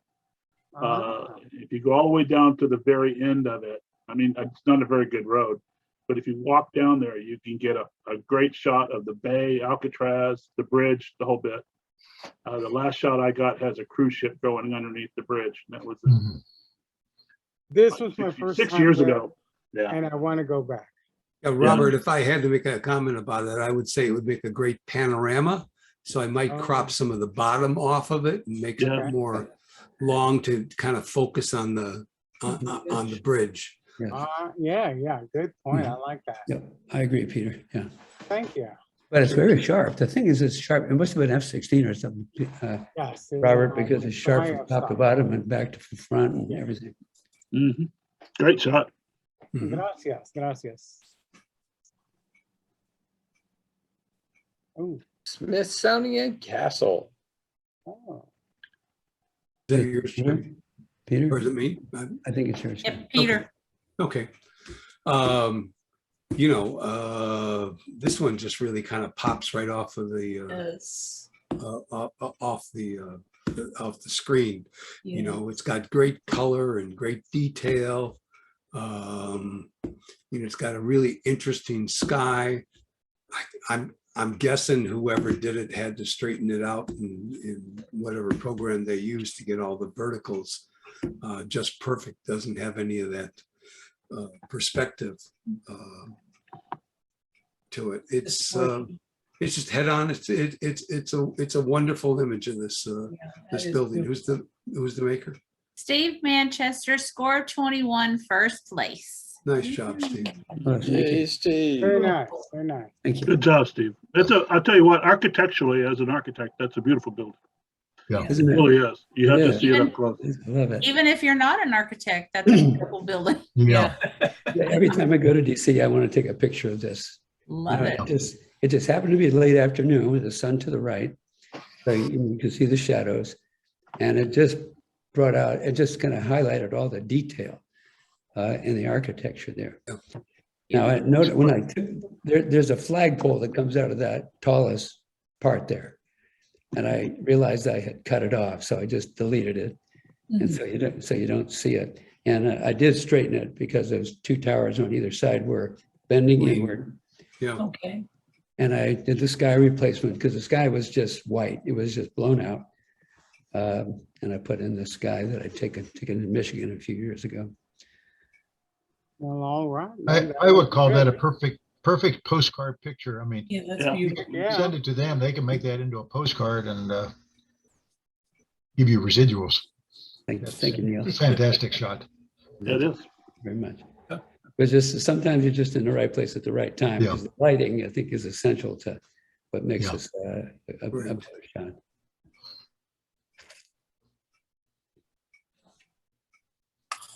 Oklahoma State Highway 1. Okay, I think this one's mine. Yeah. Okay, yeah, well, I love the highway because, somebody's standing right in the middle of the highway there, looking down there, and the highway, gets thinner perspective, and then it goes to the right, and who knows where it goes from there. But I love it because I always wonder, so what? I wonder what's around that bend. And what if I was on a motorcycle and heading down there, and it would just be such a fantastic thing to be there. The trees, this looks like, Appalachian mountains, perhaps because the mountains are rounded and they're all covered with trees, pretty nice green trees. Just gives you that feeling of, I don't know. I grew up in Virginia with the Blue Ridge Mountains, and that's just exactly what this reminds me of. Soft mountains, rounded mountains, mountains that are just welcoming, not cold and hard and stony, but just, but anyway, I like the image. Who's the maker? Myself, it scored 18. Nice, Tammy. Nice. Cool. And it is actually in Oklahoma. It's the Talamina State Park. Oh, okay. I was gonna say, it's gotta be East Oklahoma. Mhm. Yeah. Everything is sharp. Everything's in focus. So nice job on that, Tammy. And I was in the middle of the road. Mhm. You can do that in People Oklahoma. going, car.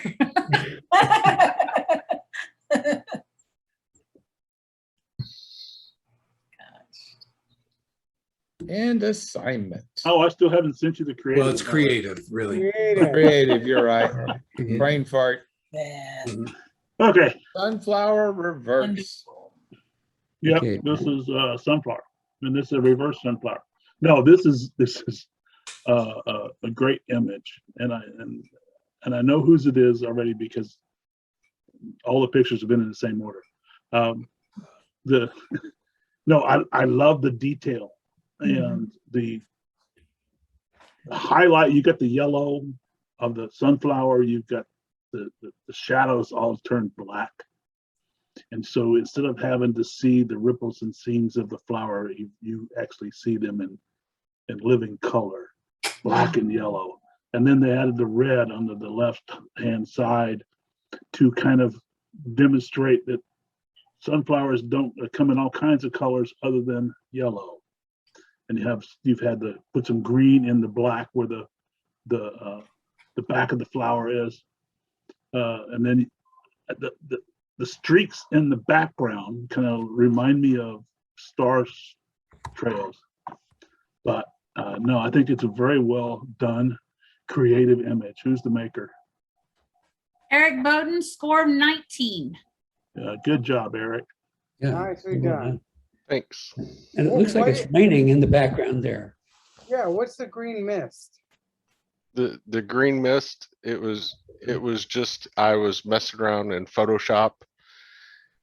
And that was just one of the textures it threw up, and I didn't mind it, just to give something different up in the corner away from everything else. So I left it.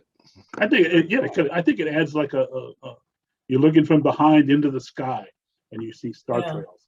Yeah. And the green is the St. Elmo's fire, or Gary's. Aurora Borealis or something in the sky.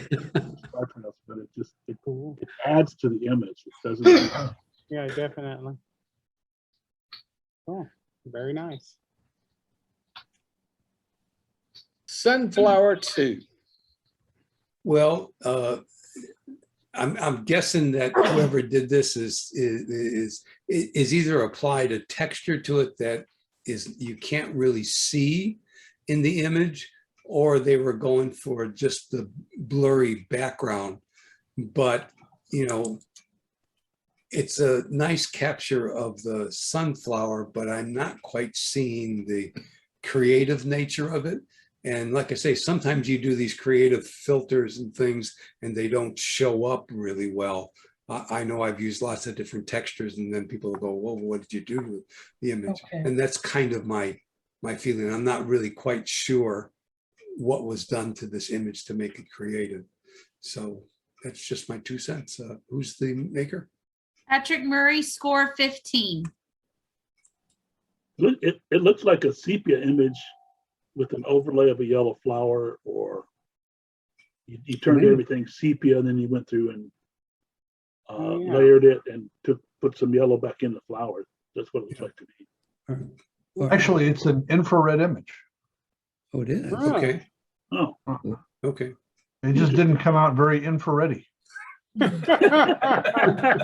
have did it black and white, then. well, you do realize infrared images are not red. Yeah, yeah, I know. Nicely put, Patrick. I like that. Well, Yeah. from the green leaves, you can see the infrared, but that's about the only place you can see it, really. Uh-huh. Yeah, and I don't know, the yellow, I guess, just didn't catch in the yellow. I don't know why. I'm not sure. It's been a long time. Is this a infrared film or infrared lens or filter? It's an infrared camera. An infrared camera. It's Okay, a that was converted my camera. next choice. Because I think infrared, I'm not too sure how it handles yellow. Uh-huh. I know it takes green and turns it white. Right. So I don't know what it does to yellow. Yellow, maybe it just it shows up as yellow. I don't know. It's very Yes. it's cool.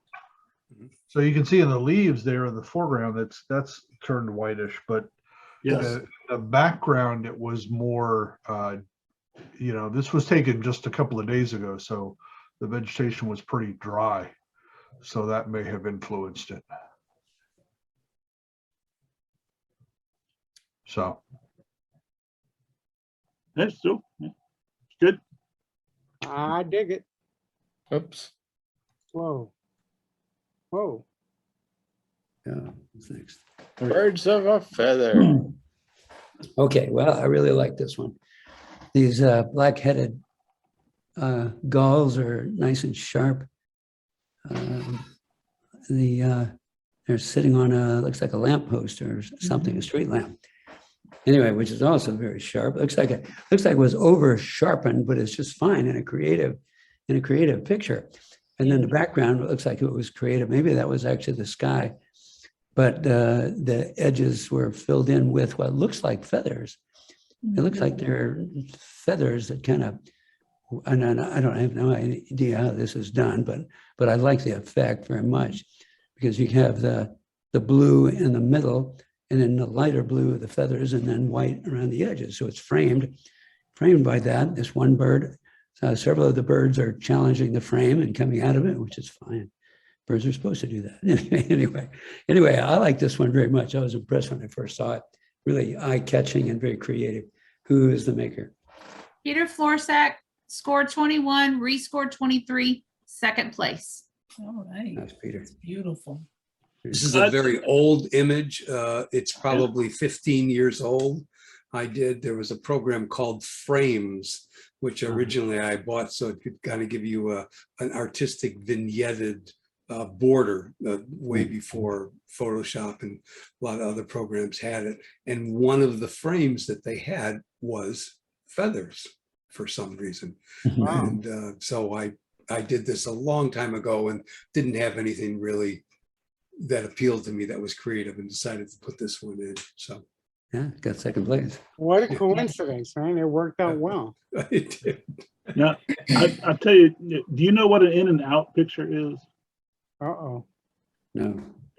I used to do this a lot when I haven't done one in a long time, but it's kind of similar to this. You put the frame in the middle of the picture, then you add the picture to it.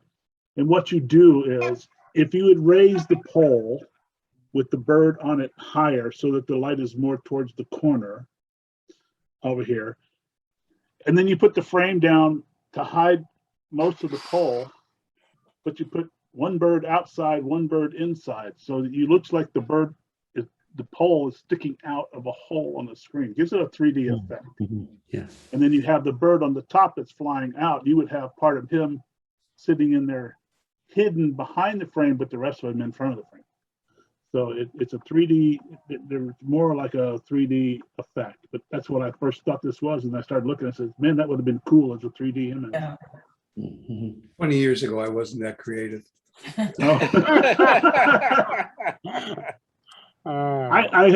have done one I was going to enter, but I didn't. So I may have to change my mind. Very cool. Nice shot, Peter. Yeah. Yeah. Very nice. Nicely done. Even if it is old, it's good. Okay, John. Oh boy. Three-man recon. I've already had comments on this. Do I have to comment? Never mind. Yes, comment. Come on. No. Tell us all the cool things about it, John, that you see. No, this is, I think this is a great image, and I really liked it. And I've already told the maker that I liked it. And I've seen it in pieces and how he put it together. And I don't know how, the way he does it is amazing. And it looks so realistic.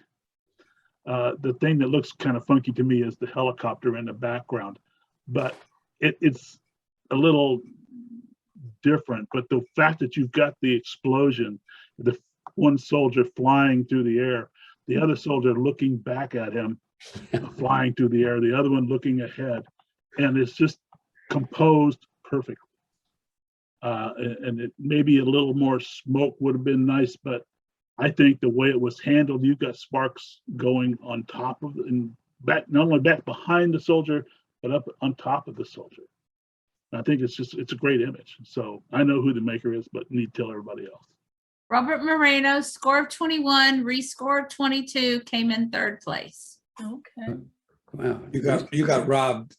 Yes. Robert. Good job, Robert. Really nicely handled. Yeah. Very Yeah. nice, Robert. I see that. I mean, when he showed me how he made this, which I thought was cool, that this is made in the pile of dirt with a couple of rocks.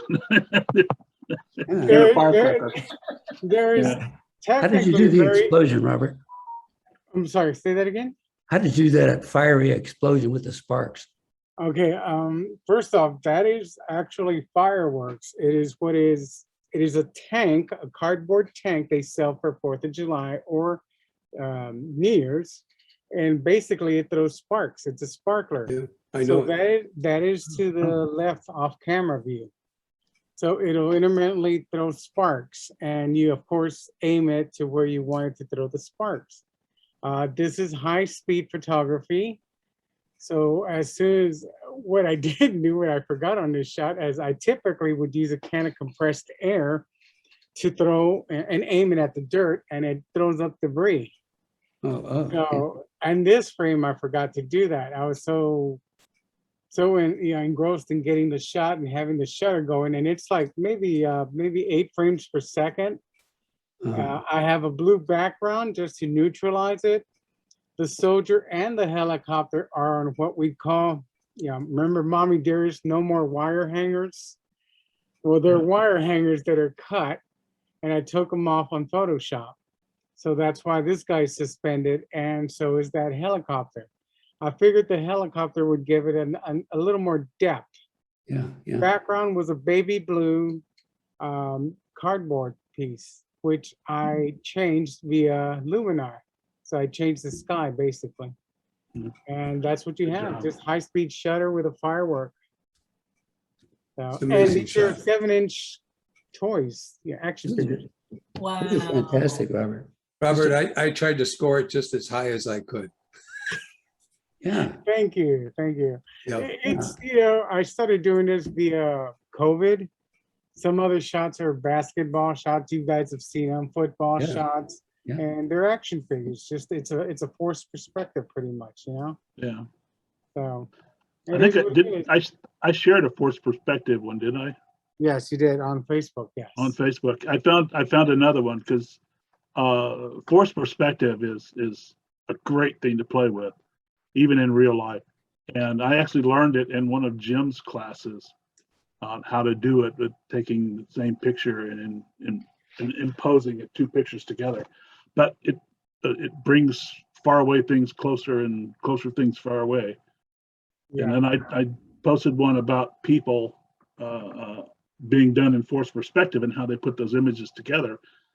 One of the ones that I'm trying right now is not forced perspective, but is taking model cars and sitting on a road, or sitting on a piece of plywood that looks like a road, sitting on a sawhorse in the middle of a neighborhood, so that it looks like I'm working with my motorcycles basically, and setting a motorcycle in somebody's front yard.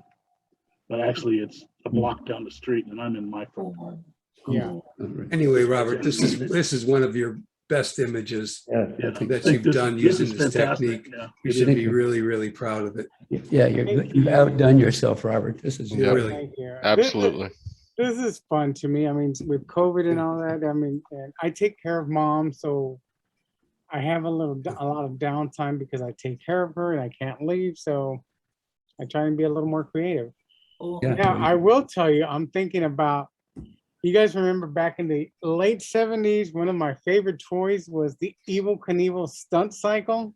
I remember that. I'm thinking of getting one of those and working it into a photograph, Oh, cool. It is what it is. But thank you, everybody.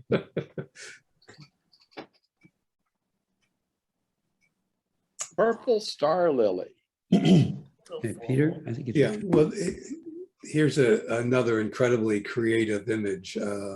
I'm not sure all the different things that somebody had to do to get it, but the fact that it's again a square and that it's so sharp and the color gradation is so vivid and so wonderful. Fading off to that black just makes the whole thing really pop as a kind of a graphic exercise in whatever kind of flower this is. I assume it's got some kind of a cactus flower, but it's again, it's a terrific job of making something really, really creative. Who's the maker? Steve Manchester, score of 21, rescore of 20, received honorable mention. great. Nice job, Steve. Thank you. It's a water lily, Water lily. as most of my creative ones are water. But again, with I generally use the tools that are in the software that comes with the computer, and I did all of that on that. But there are more tools now than I've ever had before for color.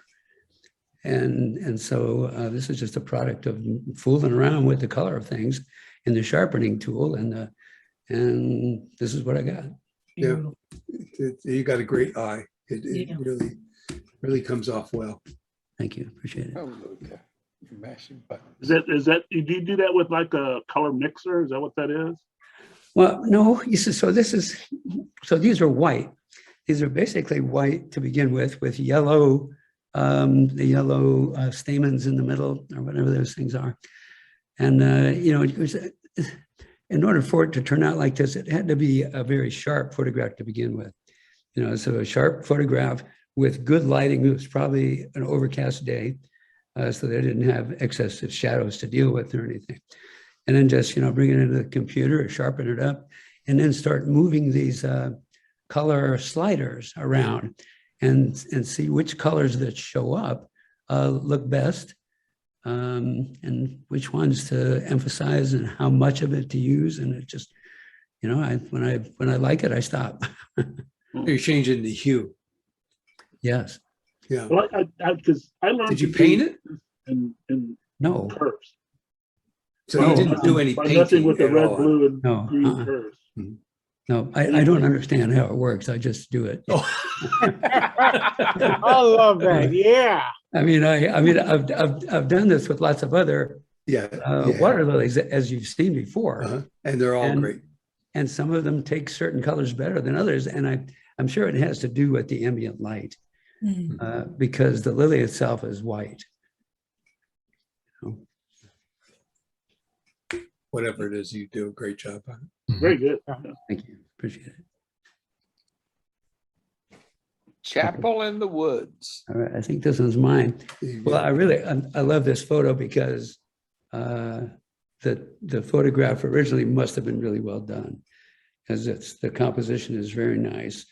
The white, the shadows, the detail, the nice architectural details in this particular church just really make for a nice photograph. And then it looks like a texture was added over top of it. Excuse me. And that was managed very well too, because it's not overpowering. It just kind of ripples the straight lines just a little bit. And it probably didn't do anything to the color, at least not much. Maybe there's a little bit of purple in the lower right there that might have been added as a result of using this particular texturizing tool that was put there. The tree on the right, I think, is just fine.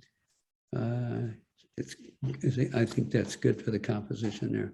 And the blue sky, it's just really nicely done. Who's the maker? Myself, score of 18. Okay, nicely done, Tammy. This was done with a paint type program. Oh, uh-huh. It's a Pearl Painter pastel. Essentials. Yeah, it's a pastel painting thing on it.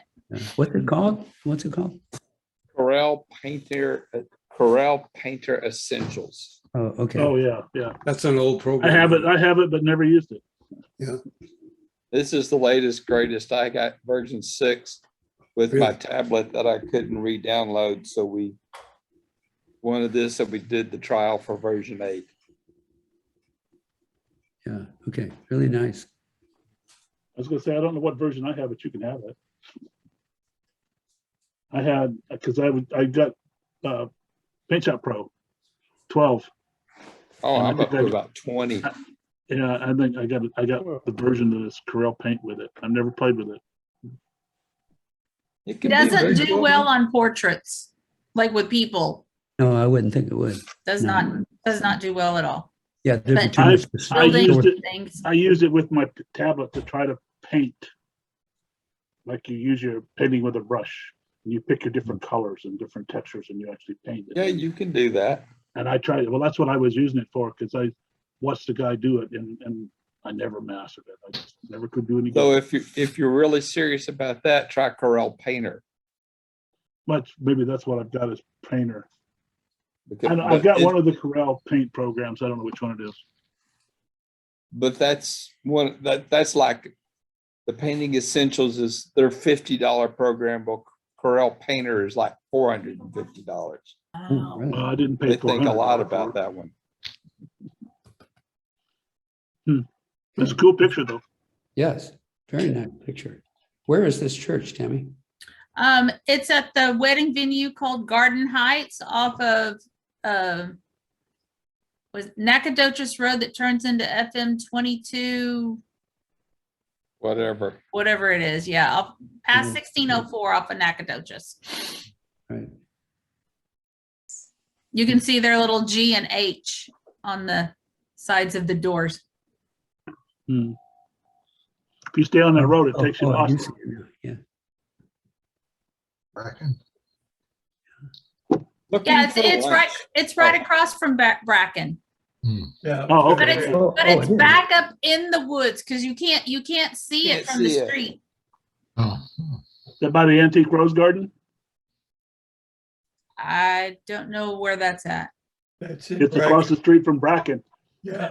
Oh, I mean, As you there's go like a into little Bracken on the shopping. curve, you go straight. Yeah, there's like a little shopping center or whatever where there's businesses and stuff, but then you have to go way back up in the woods. Yeah, the Antique Rose place is behind that shopping center. Oh, okay, maybe. Okay, is this mine? Yeah, sure. I looked at this image a lot, and I'm trying to figure out what in this image is creative. And I finally figured it out after it was all said and done, is the alligator. Yeah. The alligator was added into the picture. Okay. Yes. And the only reason you can tell is because of the outline of the alligator. It says whoever took the alligator from whatever they took it, when they did the selection, they had the selection. One of the things you need to do when you pull selections from other pictures to add to pictures, you have to feather the edges. If you don't feather the edges, you get this white line that goes all the way around the edge. That feathering helps blend it into whatever you're going to insert it in so that it looks like it's got water on it.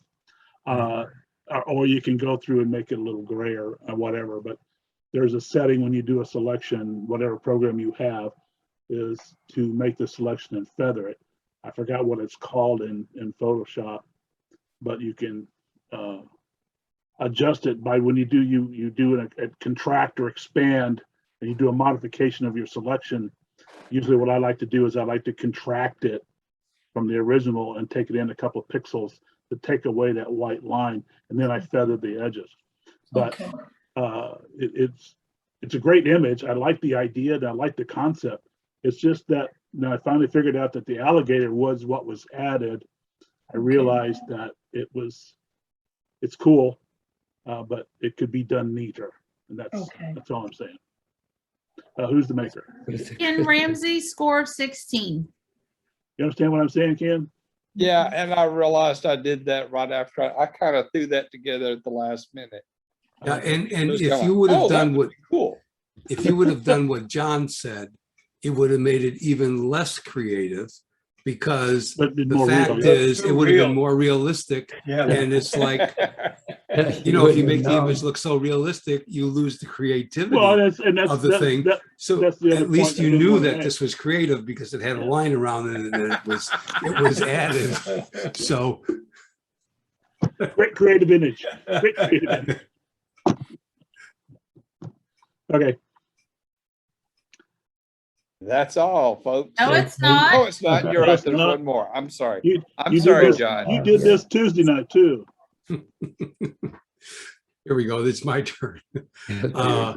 Yeah, you know, here's another wonderful montage of textures and images and clouds and colors, and whoever did this, and I have an idea who did, was just playing around with the program. Could have spent, you know, it could have come together in 15 minutes. It could have come together in 15 hours. You just never know how much time you have to put into something like this. But the telling part is in the final image. And this image just is extremely creative. So who's the maker? And John Kane, score 23, first place. Way to go, John. there you go. And this is my fourth attempt at this, using different planes, different cars, yeah. to try to make it look like. And then I ran across some images of a Raptor, and I mean, at Goodfellow Air Force Base is we're the people who train to fly these Raptors in the Middle East. Mhm. They're the ones that shoot the rockets and bombs and whatever to come out of them. Right. And they're all flown out of Herbert Field in Florida by some guy sitting at a console with a joystick. Yeah. That's how they fly them. Yep. The Spirit of St. Louis Uh-huh. came from the Airplane Museum in Smithsonian. And I was trying to figure out how to put them together. And I don't know. I created one image. I created the other images. I blended the two together, added some clouds and stuff in there. And when I started, the first one I did took 15 hours. This one took about an hour. So It's all about knowing when to stop. Yeah, you're right. Yes. basically, yeah. Mhm. There is And you that. stopped right at the right point here. Yeah. Okay. I love the colors. Hmm. And whatever those little, what are those little roundish sort of things that's surrounding that? They're like You're- they're raindrops. They're from a program. And one thing everybody said earlier, that Luminar AI does not have layers. I will tell you right now, this entire image was done in Luminar Oh, really? AI, and it is 6 layers. So with including all the different textures and the sky replacement on both pictures. Replacement of the Spirit of St. Louis is hanging from the ceiling, so I had to get rid of the wires. And the Raptor is actually sitting on its wheels on the flight line at Goodfellow. So I had to take out the wheels and I put them in the skies and whatever. But this is all done in Luminar. I have a question. Yes. The words United States on the side of the Raptor are reverse. Is that on Yes, purpose? ma'am. Huh? Is that Yes, on ma'am. purpose? I rotated it. I had to rotate the picture to fit into the picture.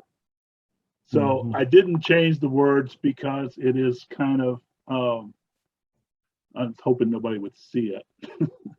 Looks Russian.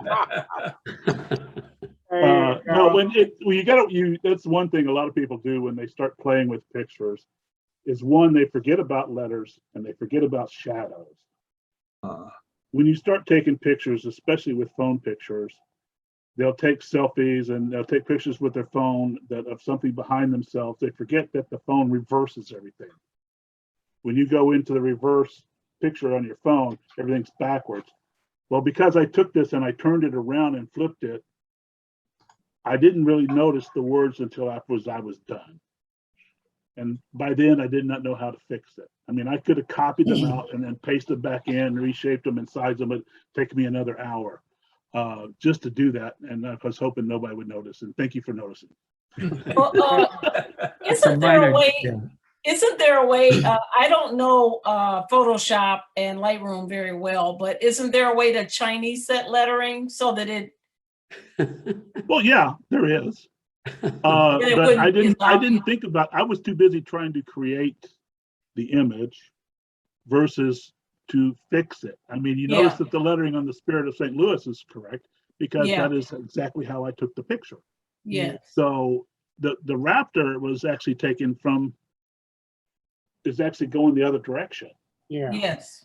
So the words, the U.S. Air Force is on the other side is correct, but because I reversed it, it now flipped them. Yeah. So it's. I like the picture. I don't know. I have several pictures of Raptors because there are 3 Raptors this size: Raptor 1, Raptor 2, and Raptor 3, and then they have the smaller version, which launches cruise missiles. So I don't know what I'm gonna do with this. It looks like an elephant to me. Well, if you look at it, I have one that I call from the Alien movies. If you look at it straight on, it looks like the alien from the Alien movies. Yeah. Wow. I could see that. Yeah, Tammy made the comment about the elephant last night, and I'm going, That's what it looked like to me. Well, I mean, you could, I guess it could be. I put some eyes on it, I suppose. I don't know. The front of that looking head on reminds me of a plane they had in the 50s and 60s called the Pregnant Guppy. Yeah. It's adopted to carry outsized payloads and that. But when you go head on with it, at this angle, it's okay. But yeah, the Guppy was kind of one of those weird planes. yeah, I've only seen one, and that's in the at the Air Force Museum in Wright-Patterson. Yeah. They have one there. So. Cool. Well, all right. That Okay, looks is good. that the last one? Yep. That's Yeah. it. That's the Yeah. last one. That's all, folks. Okay, nice job, Ken, presenting. Appreciate it. Tammy for scorekeeping. Yes. And you almost forgot me twice. And thanks for the judges for comments. Nice show, Yes, everybody. I'm sorry, John. You Mhm. just I knocked think me on my I wrist. think we did a good job on everybody's comments because I Yeah. think we got a lot of great comments tonight. So This was nice. I enjoyed it and I love the photos, everybody. Yep. Okay, so some a great month images. from now, we'll be doing prints. Prints. Yes, so we've been kind of challenged with prints lately. Yeah, So we no, need to- I mean, I don't need to go on another rant or anything, but I think we have one more chance and then we're going to be done. We might be done as a club. We might be done just at Digital Pro Lab. But if nobody submits this next time going through, I can't imagine that they're going to let us continue to keep coming over there. I think we need to flood them with prints. Prints. All right. Well, I think a lot of stuff was last time we had several people out of town. Yeah, well, including me, I was out of town too, but Yeah, I but you had somebody I take brought yours. my- Yeah, take yours. Yeah. I had to take a whole special trip. I had to pay for Tammy's lunch. I mean, I'm not saying I'm right. I still have to pick up my images from her, but I'm not trying to pat myself on the back. It's not to make anybody feel bad. I'm just saying we all put a really lot of work into getting this ready. And Amanda has no reason to continue to have us keep coming there if we have a poor showing. So I'm hoping that everybody really makes an effort, whether you have to take your images and have them printed at Walmart, or whether you have to go to UPS and have them printed, whether you print 8x10s on your own printer. I think it's important that we all have a really good showing over there. Yes, sir. So anyway, that's and that reminds me, I have the Second prints motion. from that were hanging in Digital Pro Labs from last print month. Yeah. 2 of Eric's and 1 of Peter's. All right. Oh, and I Dana? still haven't received the 2 megabyte images from many of the people who placed at the last print competition. Well, there's only I 2 just put people them that up did. on the website and Need to cut to eliminated them. I had to put them up without their images. Only 2 people placed last time. Right, So Denise. that would be Good night. Peter and All right, Trish. Denise. That's Hi, not true. Patrick. Only 2 people did first place, Yeah. but there were other Right. new But all the members who- images did not get submitted, no. And I think that was from a lot of the people that came in and paid to join that, okay, which we considered them members. Because they paid that $15, we went ahead and made them members. I don't think that unless they don't show up this next print competition, like Peter says, this may be our last print competition. Oh, and it wouldn't surprise me if a lot of those 6 people just never showed back up. Yeah. Considering that it was so skimpy in terms of presentation last time. I hope we didn't scare them all off, but we could. Oh, no, I don't think we did. But I mean, these are the months that people typically travel. Even with COVID, people started traveling. So Right. Yes. like I you know. said, Yeah, and hopefully there we were will all people, put in images. I'm guilty. I couldn't enter the last competition, but I wholeheartedly am willing and probably going to enter this next competition because I want to enjoy it as much as I enjoyed the last time. And mine, Well, and because mine we are all love already prints. mine are Night, already everybody. printed, I've so. got to get. Okay. We still gotta Ken. eat. Oh, okay. Good night. Guys. Good night, Denise. Before I go, I really enjoyed last month and enjoyed it tonight and look forward to continuing to participate. oh, great, it's great to Awesome, have you. awesome. Send in- That's it. send I in some love this digital club and images next I time. Glad you're here. Thank you for So, joining us and thank you for participating. And thank you. And we nice will see you at comments. the too. next meeting. Okay. Yes. You're glad welcome. to Hey, hear you're Denise. welcome to submit because in November we're doing another digital. So Yeah. No, November. Oh, in November. But Yeah. next month yeah, is November. prints, Yeah, right? November. October is Yeah. print. November. It's October print. I Right. just had a lot going on this month and it snuck up on me. So I thought, well, I'll just sit in on a meeting because I still am learning. So I Hey. got a lot out of tonight. Thank Well, I'm you. glad you came. Oh. Yeah. Yeah. Okay. All right. Okay, All Robert, right. any Take care. Thanks, Good night, Denise. fearless Take leader? care. All right, everybody. You guys have a good night. Everybody stay safe. Be careful out there, and hopefully we'll see each other next month again. Yep. Good. Okay. All right. Looking forward to it. Y'all have a good night. Okay. Hey, do we have a plan for next month's education night? No, Not yet. I'm not gonna, yet. Photoshop Summit starts October 2nd, I think. Mhm. So we can get some videos out of there, or something from there to teach, like we did last Photoshop Summit. And I have already signed up for it, so I will be able to have access to all of the videos and all of the, everything else for the rest of my life, I guess. I don't know. I can still get into Photoshop 1. That's at least another 20 years, right, John? Well, if I make it another 20 years, after my last 2 visits with doctors, I don't know, let me tell you. Maybe we can work something else out as opposed to just watching videos where people submit their images again and Yeah. Well, and what I think what I would like to do is, I mean, we did have one that we did where we did from the summit, which was the turn night into day or day into night. right. Okay, Just we a did part of that it we one. did. We Right. showed parts of the video, then we went and did one. You went and did Mhm. one. Maybe we Right. can have something like that again. Yeah. I don't know, I've got tons and tons and tons of training videos for Lightroom, Photoshop, On One, Topaz, all kinds of stuff. So I got a whole drive sitting right here that's full. Yeah, I for just me, I'd rather have either conversation or people show their pictures rather Yeah. than sit through a video. I mean, I Oh, yeah, I watch know. YouTube videos all the time, and I'm going to be a member of the summit, the virtual summit. So I'll watch those. I'd rather have the conversations that we Yeah. do in the participation. That's fine. We can do that. I don't care. Right. And Did if everybody you had, like enjoy it? when you showed that short little part about turning night into day, that was interesting. You know, that was like 10 minutes. Yeah, it was 10 minutes. No, I'm not Right. talking about showing a whole Mhm. hour-long video. I'm only talking about showing a subsection of some video. Right. And that's That would what, be great. you know, I've got videos for taking nature pictures and video from how to set up and all this other stuff, but I don't want to go through an hour-long video and take up the whole time. I would rather show a little bit, demonstrate, and talk about it. Even if we take several education nights to go through one video in one training session. Yeah. Do it As long as we have piece and part. conversations with the other, Yeah. you know. Well, I people who really wanna- enjoyed that. I really enjoyed that, what we did on the first Thursday in September with those, summertime pictures The summertime people pictures, yeah. showed Mhm. talked Yeah. about.